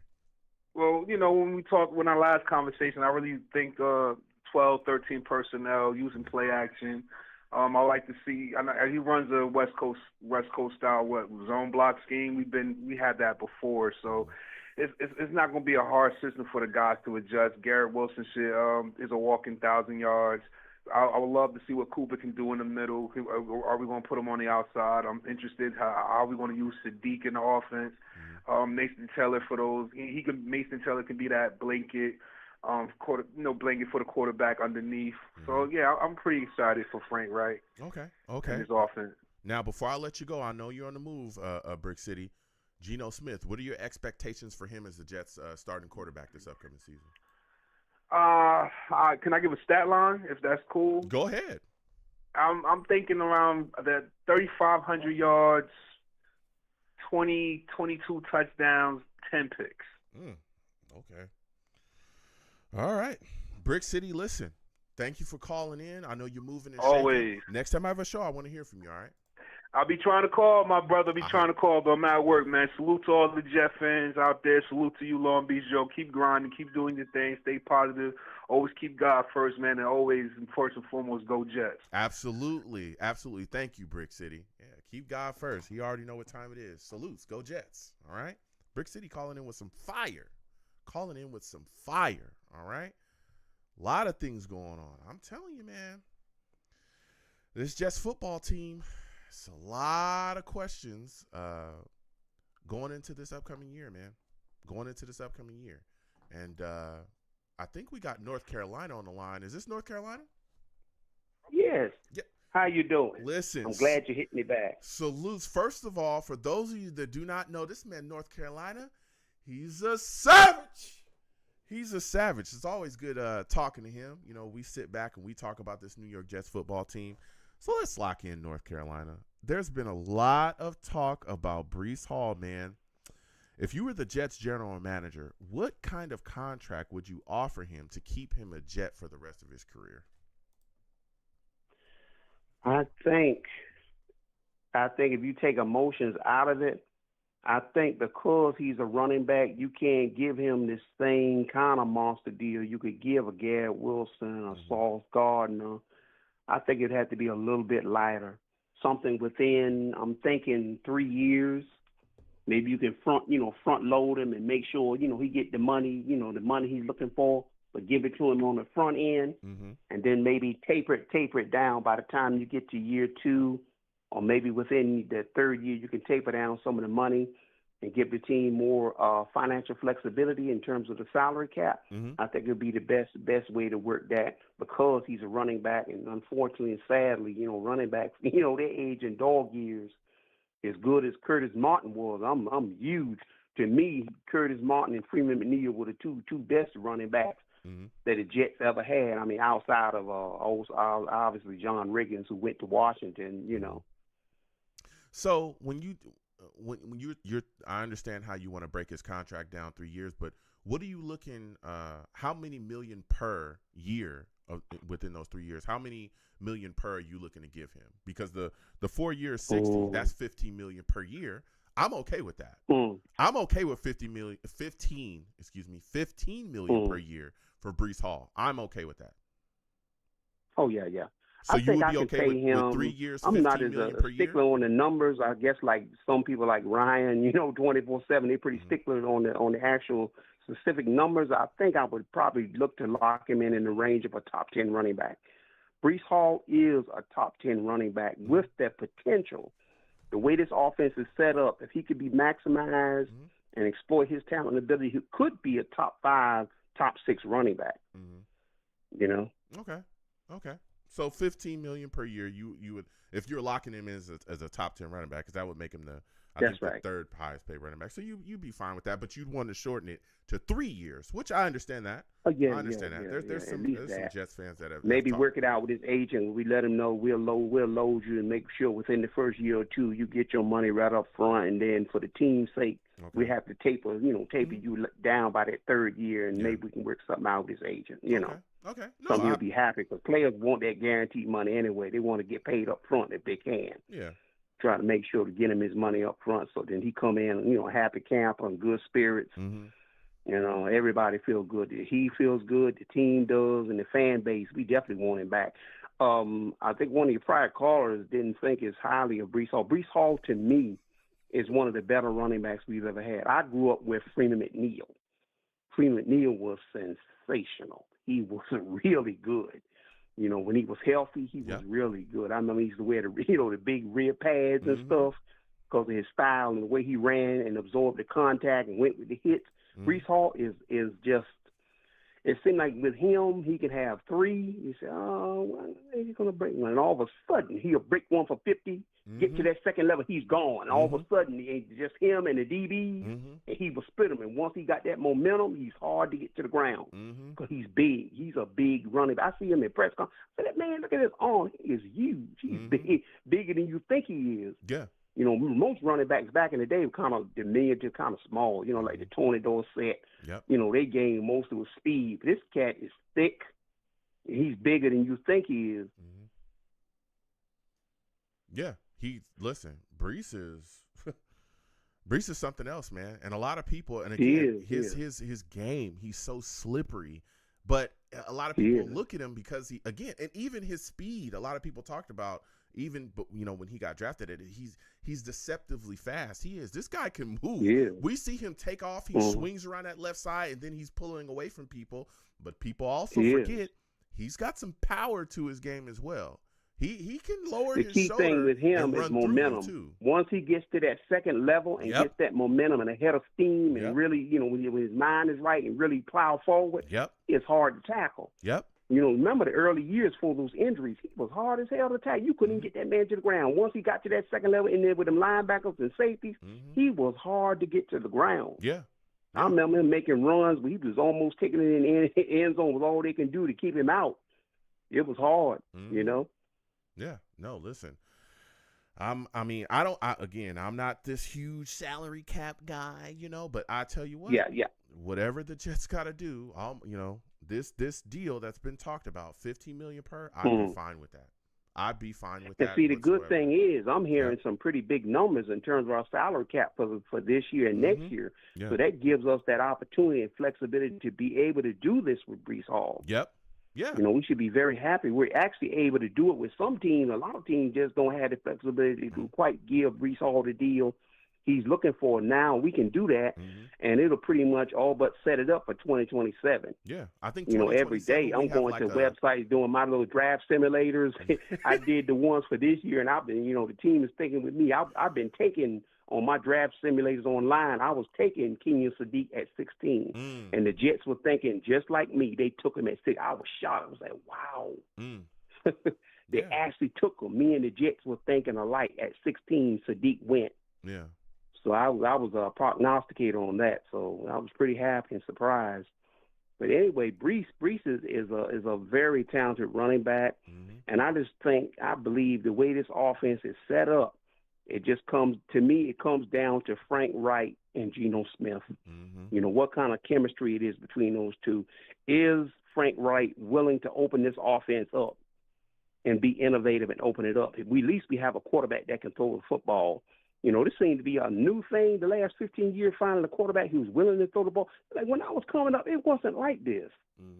It just wasn't. I don't remember this. Even Richard Todd, Richard Todd would open it up and he would go deep to Wesley Walker and Lamb Jones. And even if he overshot him, he would take his shot. I don't recall it being like this. Ken O'Brien would throw the ball deep to Wesley Walker and stuff. And just the last 15 years has been, it's been pretty miserable between Zach Wilson and Justin Fields. I don't know. Yeah, well, I think there's been, it's always seemed to be with the New York Jets that we either have, we never have two things that match. I don't know if you ever seen Friday.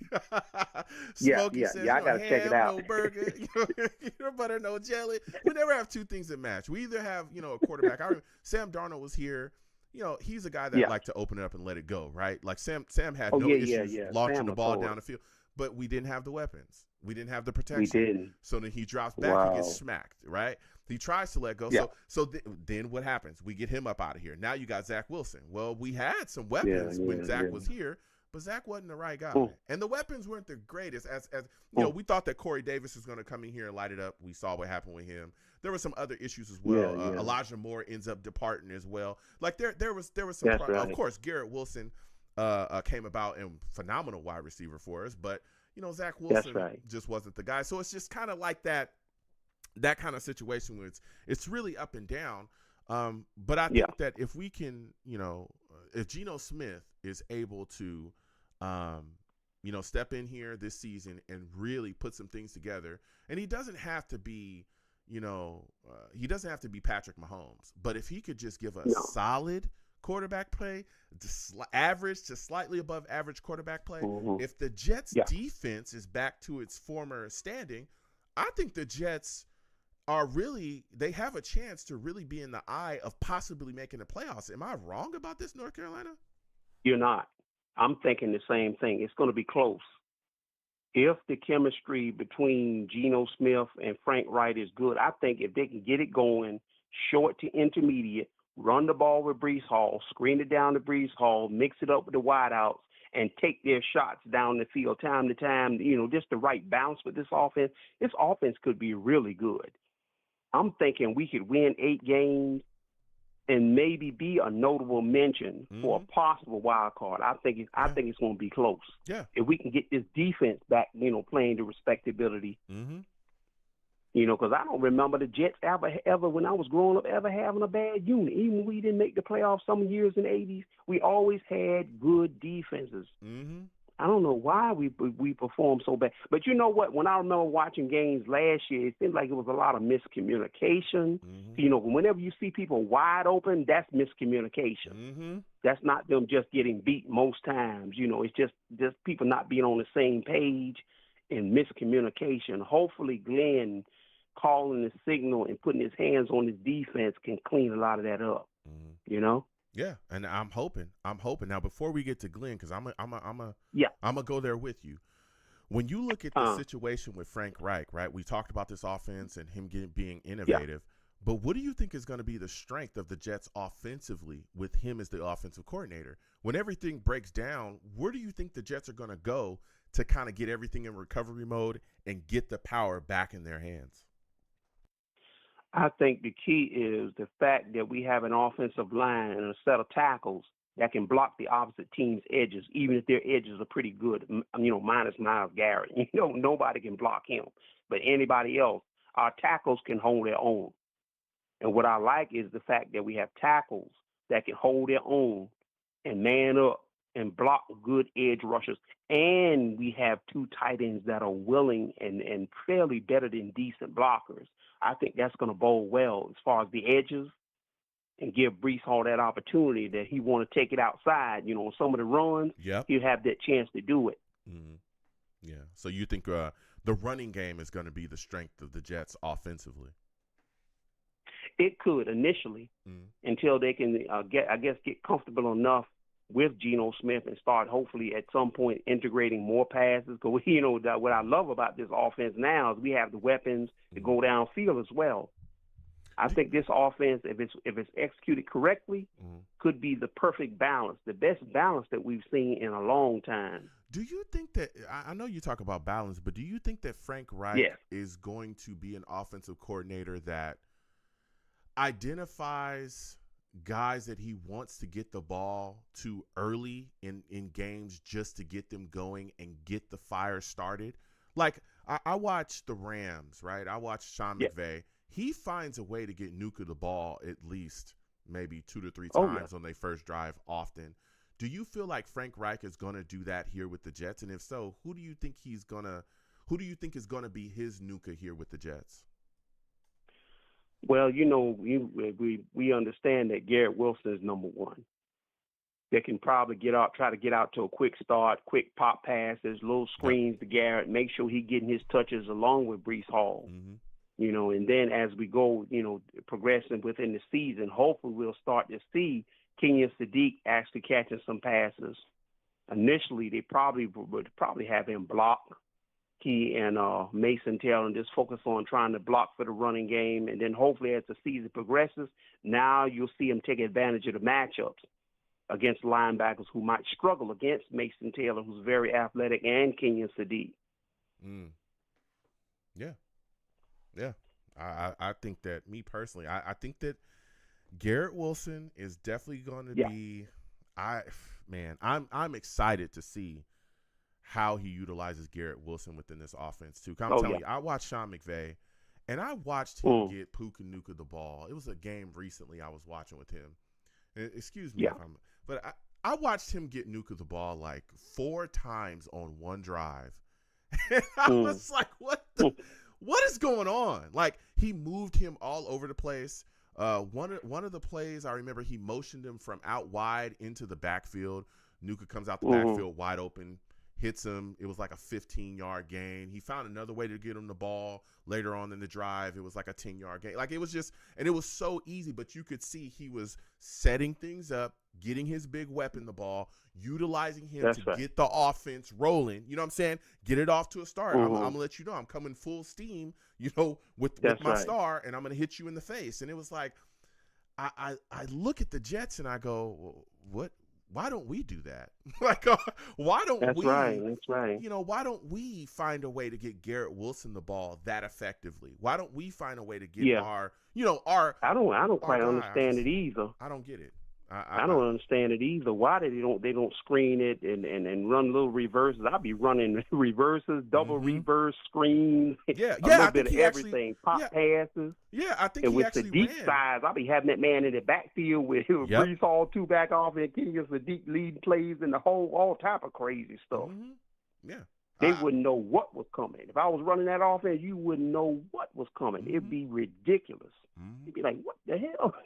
Yeah, it'd be all over the place. Sadiq in the backfield? Yeah, it'd be all over the place. Now, we talked about Breece Hall. We've talked about Frank Reich and what he can bring to the table. But I think another big part of the Jets being successful this year is Aaron Glenn being a better coach, And Yes. when I look at Aaron Glenn, I know me and you have had talks in the past, but what do you think is Oh, the yeah. biggest part of Aaron Glenn's game as a head coach that needs to improve for him to help the Jets turn things around? I think obviously is the ability to do the halftime adjustments. I give solid credit for that. He was able to, for a time with us, do the halftime adjustments with the Jets defense and stuff and have them actually playing a lot better. Even when they, would give up some points maybe early in the game, he would make the adjustment and limit those points in the second half. Let's hope that Aaron Glenn is able to learn, go back to the film, and gather with his coaches and go on and make those halftime adjustments. That will really tell us how good he is. You know what I'm saying? Yeah. If he can come out of that tunnel at halftime and you see a totally different defense, let's say we give up a couple of scores early, and then we kind of a little bit worried, and then come out of that tunnel at halftime and see some adjustment. So he's actually making the opposition team punt a lot and maybe settle for some field goals and able to make those corrections. And that's the sign, of a good coach, Yeah. No, listen, you hit the nail right on the head right there. I also, another part of his game I think needs to get better. He's got to get better in situational football. You talked about halftime adjustments. That's a big part that needs to get better, a big part of his game that needs to get better as a head coach. But when you look at what was going on when we were going into halftime, those were just debacles. Watching a minute and 53 seconds roll off of a clock before halftime, and you just standing there looking around, everyone's looking confused about what's going on. That was one of the most atrocious drives I have ever seen in my history as a Jets fan. Right? And he had other, fumbles during the year before halftime where there was a lot of issues. But he's got to get better at that, because that will lose you a game. And often we lost. I'm wondering behind the scenes, do teams like the Jets run those 2-minute drills and do the simulations and have somebody with the clock in the hand, with the time and stuff? Yes, they should absolutely be doing that in practice, because if you're not set up for those situations, you're going to lose football games. You're going to. Oh, yeah. If you look at the Patriots, and it's great that you talked about halftime adjustments as well. Why were the Patriots so good? Belichick, and none of us can stand them, but Belichick and that Patriots staff was for years the best ran NFL football team when it came to situational football. They knew everything. Good. Look, Belichick even knew the rules to the T. How many times did he abuse rules? He abused rules in the NFL that he knew penalties. He would take penalties to run time off the clock. He would do certain things. He abused the rules of the game to dominate opponents, right? His situational football was better. Their 2-minute drill was unlike any other. We all knew if you give Tom Brady the football and they have a chance to go take the game away with 2 minutes left, you can call it a night. You're going to lose. Right. If you're up by 3 points, and Brady's in the final drive, and it's a minute and 40 left, say goodbye, you're going to lose. Like, we all knew that. That's right. That's situational football. That's right. But when we talk about halftime adjustments, the Patriots were also, Belichick was also a master at that, right? The Patriots would go into the half, they would come out after the half and look like a completely different football team. They wouldn't be doing any of the things they did in the first half, they were no longer doing. It was like they didn't even have that game plan. It didn't even exist. Well, that was huge. Right. That was huge. Like that's how they won Super Bowls. It's it is what it is. And for the Jets to step in, right, to this upcoming season, right? And I understand everything that's going on in the AFC East. People want to talk about Vrabel. Listen, Vrabel and them boys went to a Super Bowl last year. Let's keep it real. They did. Okay? They went to a Super Bowl. Did. All right? He got Drake May from being supposedly he was a bust. Now he's not a bust. A lot of people saying he's a candidate for the MVP, right? They're coming back full steam. We'll see what happens with Vrabel and all these things. They're coming back full steam, though. You got the Bills with Josh Allen. You have McDermott. You got good coaches, right, are still around. It's true. The Jets staff has to match that energy, man. They've got to step it up. They do. They've got to step it up. Yeah, Glenn definitely has to be on point, no doubt about it. Exactly. And gather his assistants and really be more assertive and just take control of things and not let it spiral out of control like last year, you know. And if he doesn't, I'm telling you, it's going to be a big problem. And that's my final question for you. is when you look at Aaron Glenn, how much faith do you have in him to be able to balance calling the defensive game plan like he's going to be doing this year, right? He won at Wink Martindale. Woody Johnson said, no, that's not happening. You're going to call the defensive game plan, my friend. How much faith do you have in him to be able to call the defensive game plan and also manage the team? You know what? I think if there's anything I can go off of Glenn, and obviously I grew up going back to the New York Stock Exchange, but I do remember the Glenn years. He was a fighter. I think if there's anything I can go off with Glenn, and I don't think he's lost that spirit, is that he's a fighter. And that'll really, really, really tell the tale. We'll know within about halfway of the season, whether he's our coach or not.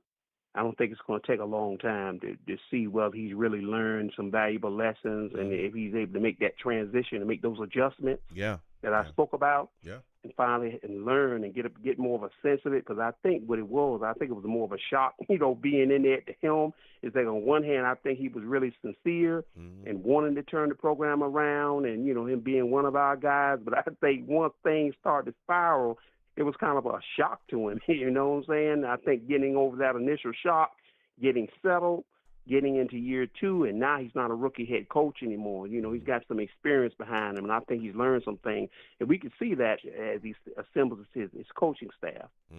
He's made some full changes, sweeping changes, which he needed to make.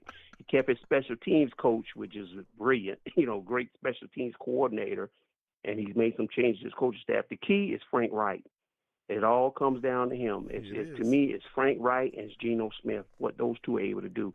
If they're able to get on the same page, and if Frank can use just throw a few little modifications into his offensive schematics with all this talent, and hopefully he'll see all these weapons he has, that maybe he can open it up a little bit more. Even if he doesn't open it up right away, hopefully by late in the year, we start to see a different offense. We start going deep, starts really pushing the ball downfield. That could spell success for the Jets. Yeah, it could. I tell you. Like you said, Frank Reich. Man, if he can put it together, the Jets, if this offense can step up and score points on a consistent basis, man, that's Jets right. He's got too many weapons. I think this team has too many weapons. Yeah. You're loaded with your wide receiver core now, adding Omar Cooper. You're loaded at tight end, getting Kenyon Sadiq. And if you can get Braylon Allen healthy and back to his form when he shows so much potential to be a monster in his own right, if he can return healthy, your offensive backfield is pretty loaded as well. So, at all 3 levels of this offense, we are loaded with talent. This is the most talent we've had in a long time. There's no reason for us to fail. Yeah. This team should make a strong push, I think, at a minimum for the wild card. Unless, Geno is just a little nervous or just get off to kind of a slow start. Unless Geno has like a little bit of a slow start, we should. That's why I'm kind of projecting 8 wins, and that's kind of borderline wild card, let's say, in a down year, because the Buffalo Bills are not the powerhouse that they used to be. Yeah, but if we can get to 8 wins, we might be a notable mention. Remember, I told you that for that wild card. Even if we come up a little bit short, we will have shown enough progress to go forward with Glenn in 2027. Here's the thing, though. This offense can't come out slow. We don't have the luxury of doing that, right? Because, again, that's true. I know we're all excited about this offense. We are, right? But the only known proven, I'm saying proven, the only proven offensive weapons that we have is Garrett Wilson and Breece Hall. I love Omar Cooper. You love Sadiq as well. I think he has a chance to make plays here. But they rookies. You know what I'm saying? But even still, we got to see them. You know what I'm saying?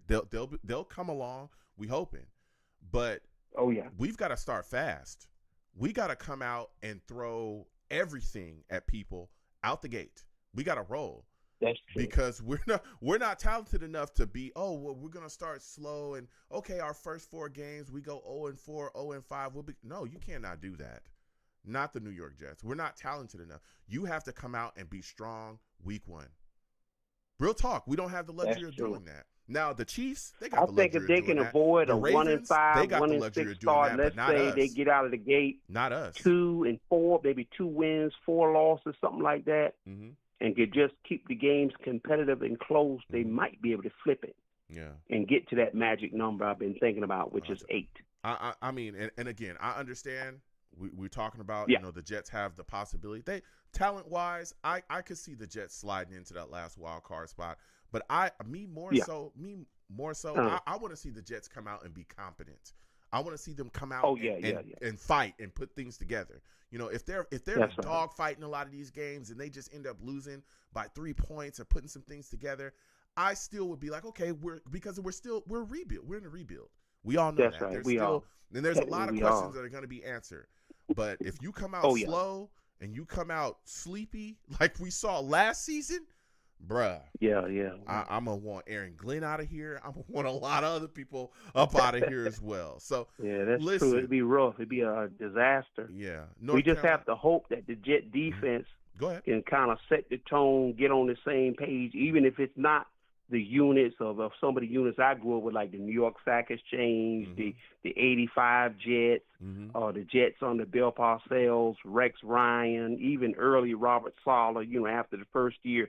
Even if this defense can't quite match those historical levels as far as the Jets' history and their past, if they can get this defense functioning, making opposing teams have to work, not blowing their assignments, actually showing signs of being on the same page, the Jet defense might surprise us. If Glenn can work his magic and get settled in and get those guys on the same page, this defense might play a lot better. And I think if we can get the defense to not roll over and start playing a lot better and then get this offense to do what I think the offense has the capability to do, we might be able to shock some teams. Yeah. We better get it together. Aaron Glenn better have this defense looking way better than the one he's going to have to. He's going to have to. His personnel group now is a lot better. Atrocious.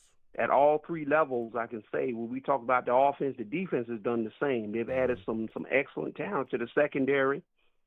The linebacking core, they've added some pieces, and the D-line sensational with Bailey. Even though I was personally a Reese man, and I want to be noted for saying that I was disappointed we didn't take Reese, but I began to do more looking into Bailey, and Bailey is a very, very talented pass rusher. Yeah. No, he's very talented. He's really good. He's really, really good. He's really good. So, I tell you what, they better step it up. Listen, North Carolina, I got to slide off, man. A phenomenal call from you. Next time I have a show, I want to hear from you, all right? Yeah, definitely. I'm hoping to catch you live next time. Absolutely. I'll see you next show. You have a good one. And you too, and take care. Peace. Listen, North Carolina calls in with fire. He calls in with fire every single time. Never fails. We go back and forth. Great call. Brings phenomenal takes. Salutes to all of the callers tonight. I think Rusty called in. He was phenomenal. Dakota, phenomenal. Brick City, phenomenal. Joe from... Man, great callers. All right. Let me get to the Savages really quick. All right. Chris salutes.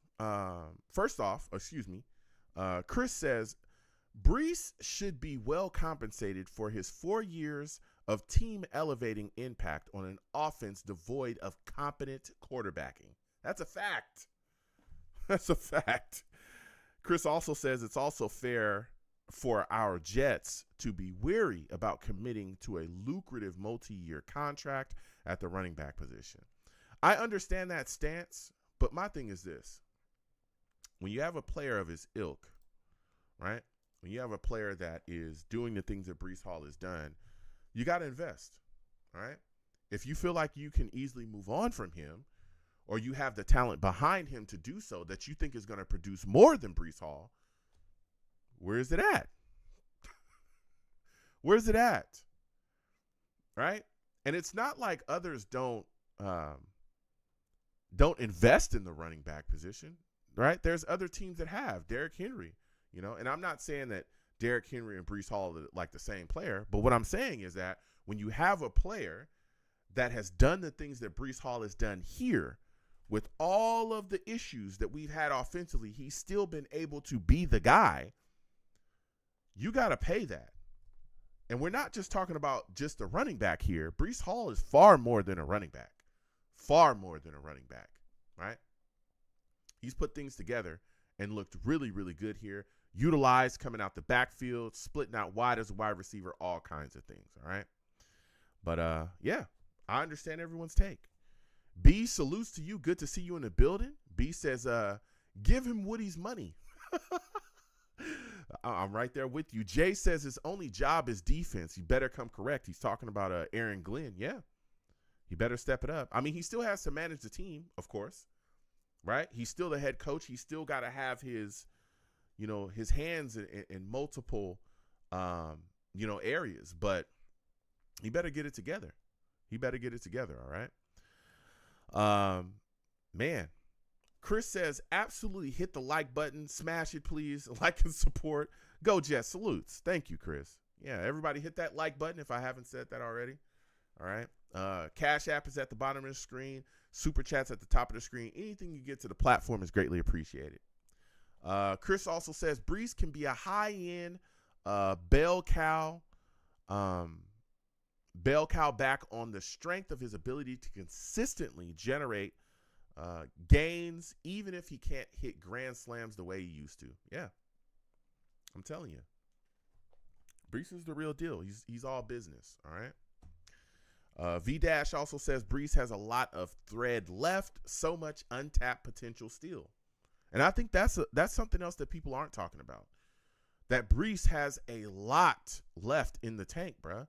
Imagine this. He's done all of this with suspect quarterback play, and often at times, outside of last year, the offensive line was very up and down. It was all over the place. All right? All over the place at times. So here we are, right? Here we are. Chris also says, I want Breece to be a dangerous weapon for our Jets, not just out of the backfield, but utilize him in space with his hands, maximize him.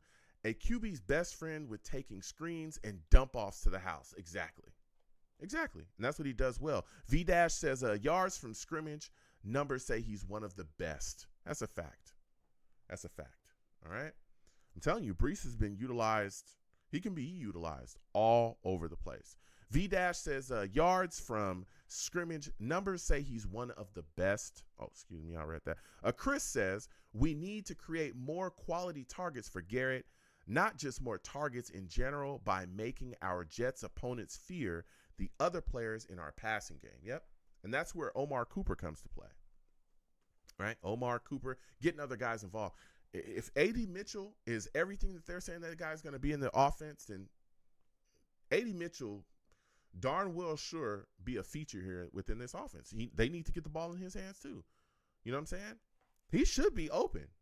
A.D. Mitchell should be open. Garrett Wilson draws a ton of attention, right? A.D. Mitchell should be out there making plays next year. If he's everything they're saying that he is, I think A.D. has some talent for sure. He's very fast. When he gets the ball in his hand, when he actually catches the ball, dude, he takes off. He's on rockets. It's crazy how fast A.D. Mitchell is. But there's a lot of things, right? Garrett Wilson was gone, only played 8 games. A.D. Mitchell, where was he at, though? Where was he at? I need to see more from him.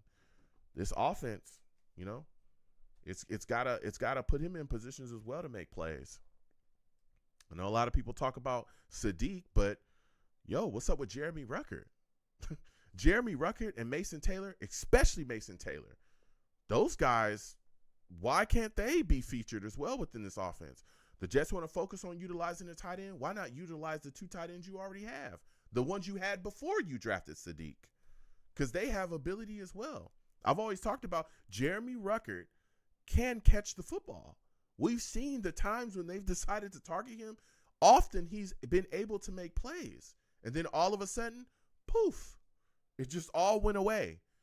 And then he was just relegated to blocking. He's a good blocking tight end, but he has hands and he can catch the ball. So we'll see as we continue to go forward. Woo! What a show. What a show. All right. I got to get out of here, man. Y'all got me talking Jets. For real, for real. Salutes to all the savages. We close the show out here. Listen, I am the man of the people. I'm here for the people. Let me show you to promote my Facebook page. Everyone go on Facebook, search The Long Beach Joe Show. Like that page. My content's up there. Go ahead and give it a listen. Message me. I'll message you right back. I love going back and forth with you folks about this football team. Also, leave me some feedback. I love hearing about what you folks think I do here on the Long Beach Joe Show. All right. I am also on Twitter. All right. I'm also on Twitter. Going over to Twitter, type at the Long Beach Joe, at the Long Beach Joe on Twitter. All right. Follow me. I'll follow you right back. Okay. For those of you that do not know, okay, I like to troll. All right. And I'll be trolling over there. And I will have my Jets jersey on at all times. At all times, all right? It used to be a Vera Tucker jersey, but he's gone now. I'm not even going to talk about the team he went to, but he's gone, okay? So I'm the troll that's under the bridge there with my Jets jersey, so come on by, all right? I'm going to troll you. I'm also on YouTube as well, okay? Come on over to YouTube, type in Long Beach Joe Jets, okay? Long Beach Joe Jets on YouTube, all right? Subscribe, hit that notification bell, all right? Give the video and streams a thumbs up. Share them across your social media with your friends and your family. And as always, you want to troll me, get in those comments as well. Drop those comments, and I'll troll you right back, all right? And as always, people, when you see me in person, because you will see me in person, I'll be outside. I don't hide. I'll be outside. I don't hide, okay? When you see me in person, it is arms out, chest open, free hugs for everyone, all right? Free hugs for everyone. The hugs will cost you nothing, all right? I know a lot of people say a lot of different things, but the hugs have always been and will always remain free, okay? They'll always remain free. I want to thank you folks for watching. Thank you folks for being involved in the show any way that you are, whether you called in, phenomenal callers tonight, or whether you're a savage just in the chat. Salutes to all the savages in the chat tonight. All right. Great takes, great questions, great thoughts. All right. Without you people, I'm absolutely nothing. Thank you for taking the times out of your day to interact with the show any way that you do. So until the next show, you folks have a good one. Peace. 1 second, folks.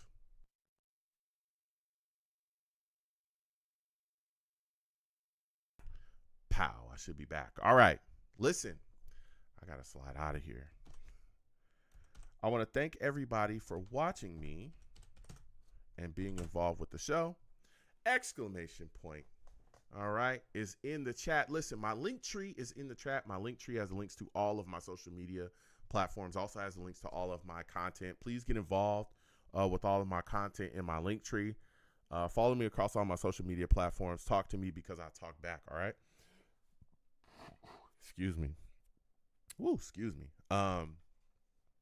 Please get involved in everything that I'm doing. We have a lot of fun here. We watch, we do this show live year round. So it's going to continue all the way to the season and through the season and all that. I usually do a show once a week. I try to do the show, or I do a show once a week. Okay. My schedule's wild. Okay. My schedule's crazy. But we stop in and we talk. Usually it's around 7 p.m. Eastern or 8 p.m. Eastern. I announce it early. I put it all over my social media. I put it all over YouTube. You will know. I put an early link, and I talk that talk. All right. As y'all saw tonight, we take calls here. As of right now, this is how we're taking calls to talk to everyone. Okay. That may change in the future, but we will always connect with you folks out there. That's what I do this show for. I love talking to other Jets fans. And not only that, we also have people that follow the show, call into the show as well that are not Jets fans. If you're not a Jets fan, don't be scared. You can call in as well and talk about the team.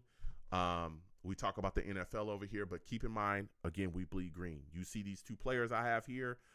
So, we talk Jets here, and that's what we do. But I love connecting with people, love talking about this football team, love giving my thoughts about everything that we do. So, please come and get involved in everything that I'm doing. The only thing I do not allow on my show when you call in is cursing. Don't call into my show cursing. Don't do that. I will get you out of here. All right. Listen, this is a family show. All right. I have older people that listen to me. I have young people that listen to me. And YouTube is very sensitive about cursing, okay? And I love YouTube. So I'm not going to go there, all right? Now, if you call in and you let one slip, I know sometimes this team can take you there, all right? I'll warn you if I feel like it. Sometimes if it's bad enough, I'll just get you up out of here. But, you know, sometimes I'll warn people, hey, you know, family show, watch it. But if you keep, I'll just get you out of here. I'll just hang up. Veteran OG Savages, they already know what time it is. I just get rid of them. I just get you up out of here. I just hit the button on you. All right? Don't do that. And I know I don't have to, you know, my audience, y'all are so well spoken and you're so smart. I don't have to tell you this, but it's just for people that are on the outside that may not know nothing, you know, and they just fall across and say, hey, don't call into the show cursing. I want to hear from everybody, but don't call into my show cursing. Okay. So yeah, we have a lot of fun here. We watch games together as well. And then after the games, we do live radio shows just like this one. All right. When you call in, please make sure that you have a good connection. As y'all heard tonight, sometimes like the Bluetooth will have people muffled a little bit. So sometimes I may ask you, hey, can you come off your Bluetooth? Or, hey, can you get your situation? Can you get your situation with your connections or with your, you know, your connections good? You know, make sure your connection is good because sometimes, you know, people's phones or sometimes it can get jacked up. You know, I'm willing to wait for that, but don't call in with a bunch of crazy background noise. And if you can't figure out your phone's connection, I'm just going to have to move on. Because if I can't hear you and my audience can't hear you, there's nothing I can do. There's nothing I can do. Also, you know, just call in, you know. I talked to somebody about this. Listen, when you call into the show, please know your area code. All right. If I don't know you by name, I'm going to call you by area code. Okay. Please know what your area code is. I'm never going to say who it was, but there was a person that didn't know that didn't know what their area code was. And so when they would call in, I would pick up and say, hey, you know, 111, you know, or 222 or 333, you're on. And he wouldn't say, or the person wouldn't say anything. So I would move on because the person would never respond. Right. Well, that person responded. And we had a discussion and I said, hey, are you from this place? And that person said, yeah. How'd you know? I said, well, hey, this is your area code, isn't it? And they were like, I don't know. And I said, you don't know what your area code is? Well, I said, you should figure out what your area code is because I call out this area code and you never answer. So that's what the problem is. I'm not blocking you. I'm not keeping you out. No, when I call out your area code, you don't answer. So answer, okay? Know what your area code is, you know? But, you know, hey, I'm never going to say who it was. I'm not here to do that. I'm just saying, figure out your area code, all right? So when you call in, if I don't know you by name, I'm going to call out your area code, all right? And all takes are welcomed, okay? I may not agree with your take. I may give you a little pushback, but all takes are welcomed here. Okay. So we have a lot of fun here. We do a lot of good stuff. So please get involved in everything that I'm doing. All right. I got to get out of here. Oh, and if you catch me playing games, you see me playing video games in here, don't be surprised. Sometimes I do that. I know there's a lot of people that's upset that want me to get back to that, and I will soon. Okay. But my schedule's wild. So if you see me playing video games, just come on in. You know, we usually chit chat and have a good talk about that as well. So please get involved. So listen, I got to slide out of here. Listen, folks, be safe. Listen, be safe. There's a lot of crazy things going on in this world. Don't ask me why they're happening, but they're happening. Okay. Sit down with your friends and your family, okay, eat some good food, watch some good TV, have some great meals, and let the people that you love know that you love them. It's important, bro. It's important, all right? Listen, salutes to all the Savages as well, man. Lex Guy, salutes and respect to you. He says, long time no see, bro. Good to see you in the building, Lex. You know what I'm saying? Corv, salutes. He says, I'm so glad they finally got their jersey numbers. Yeah, you know, we're hearing about players moving and shaking, getting their stuff. Salutes to you as well. Cove, Chris, salutes to you. V-Dash, salutes to you. Salutes to all the Savages that came on by, man. B, salutes to you. Grinch, salutes to you. Christopher Phillips, salutes and respect to you as well. He says, give him the money. He's talking about Breece Hall. I'm right there with you. Mike Katina, salutes to you. Green Knight, salutes to you. All right. Salutes to everybody, man. Rusty, salutes. Danger Zone, salutes. Jay, salutes. All right. Salutes to everybody that came on by and said, what's up with your boy, and was involved in, in the show today. All right. So, yeah, listen, sit down with your friends and your family. Let them people know that you love them. Okay. That's important to me in my life. I hope it's important to you and yours. All right. It's important. It's important to me. I hope it's important to you. All right. So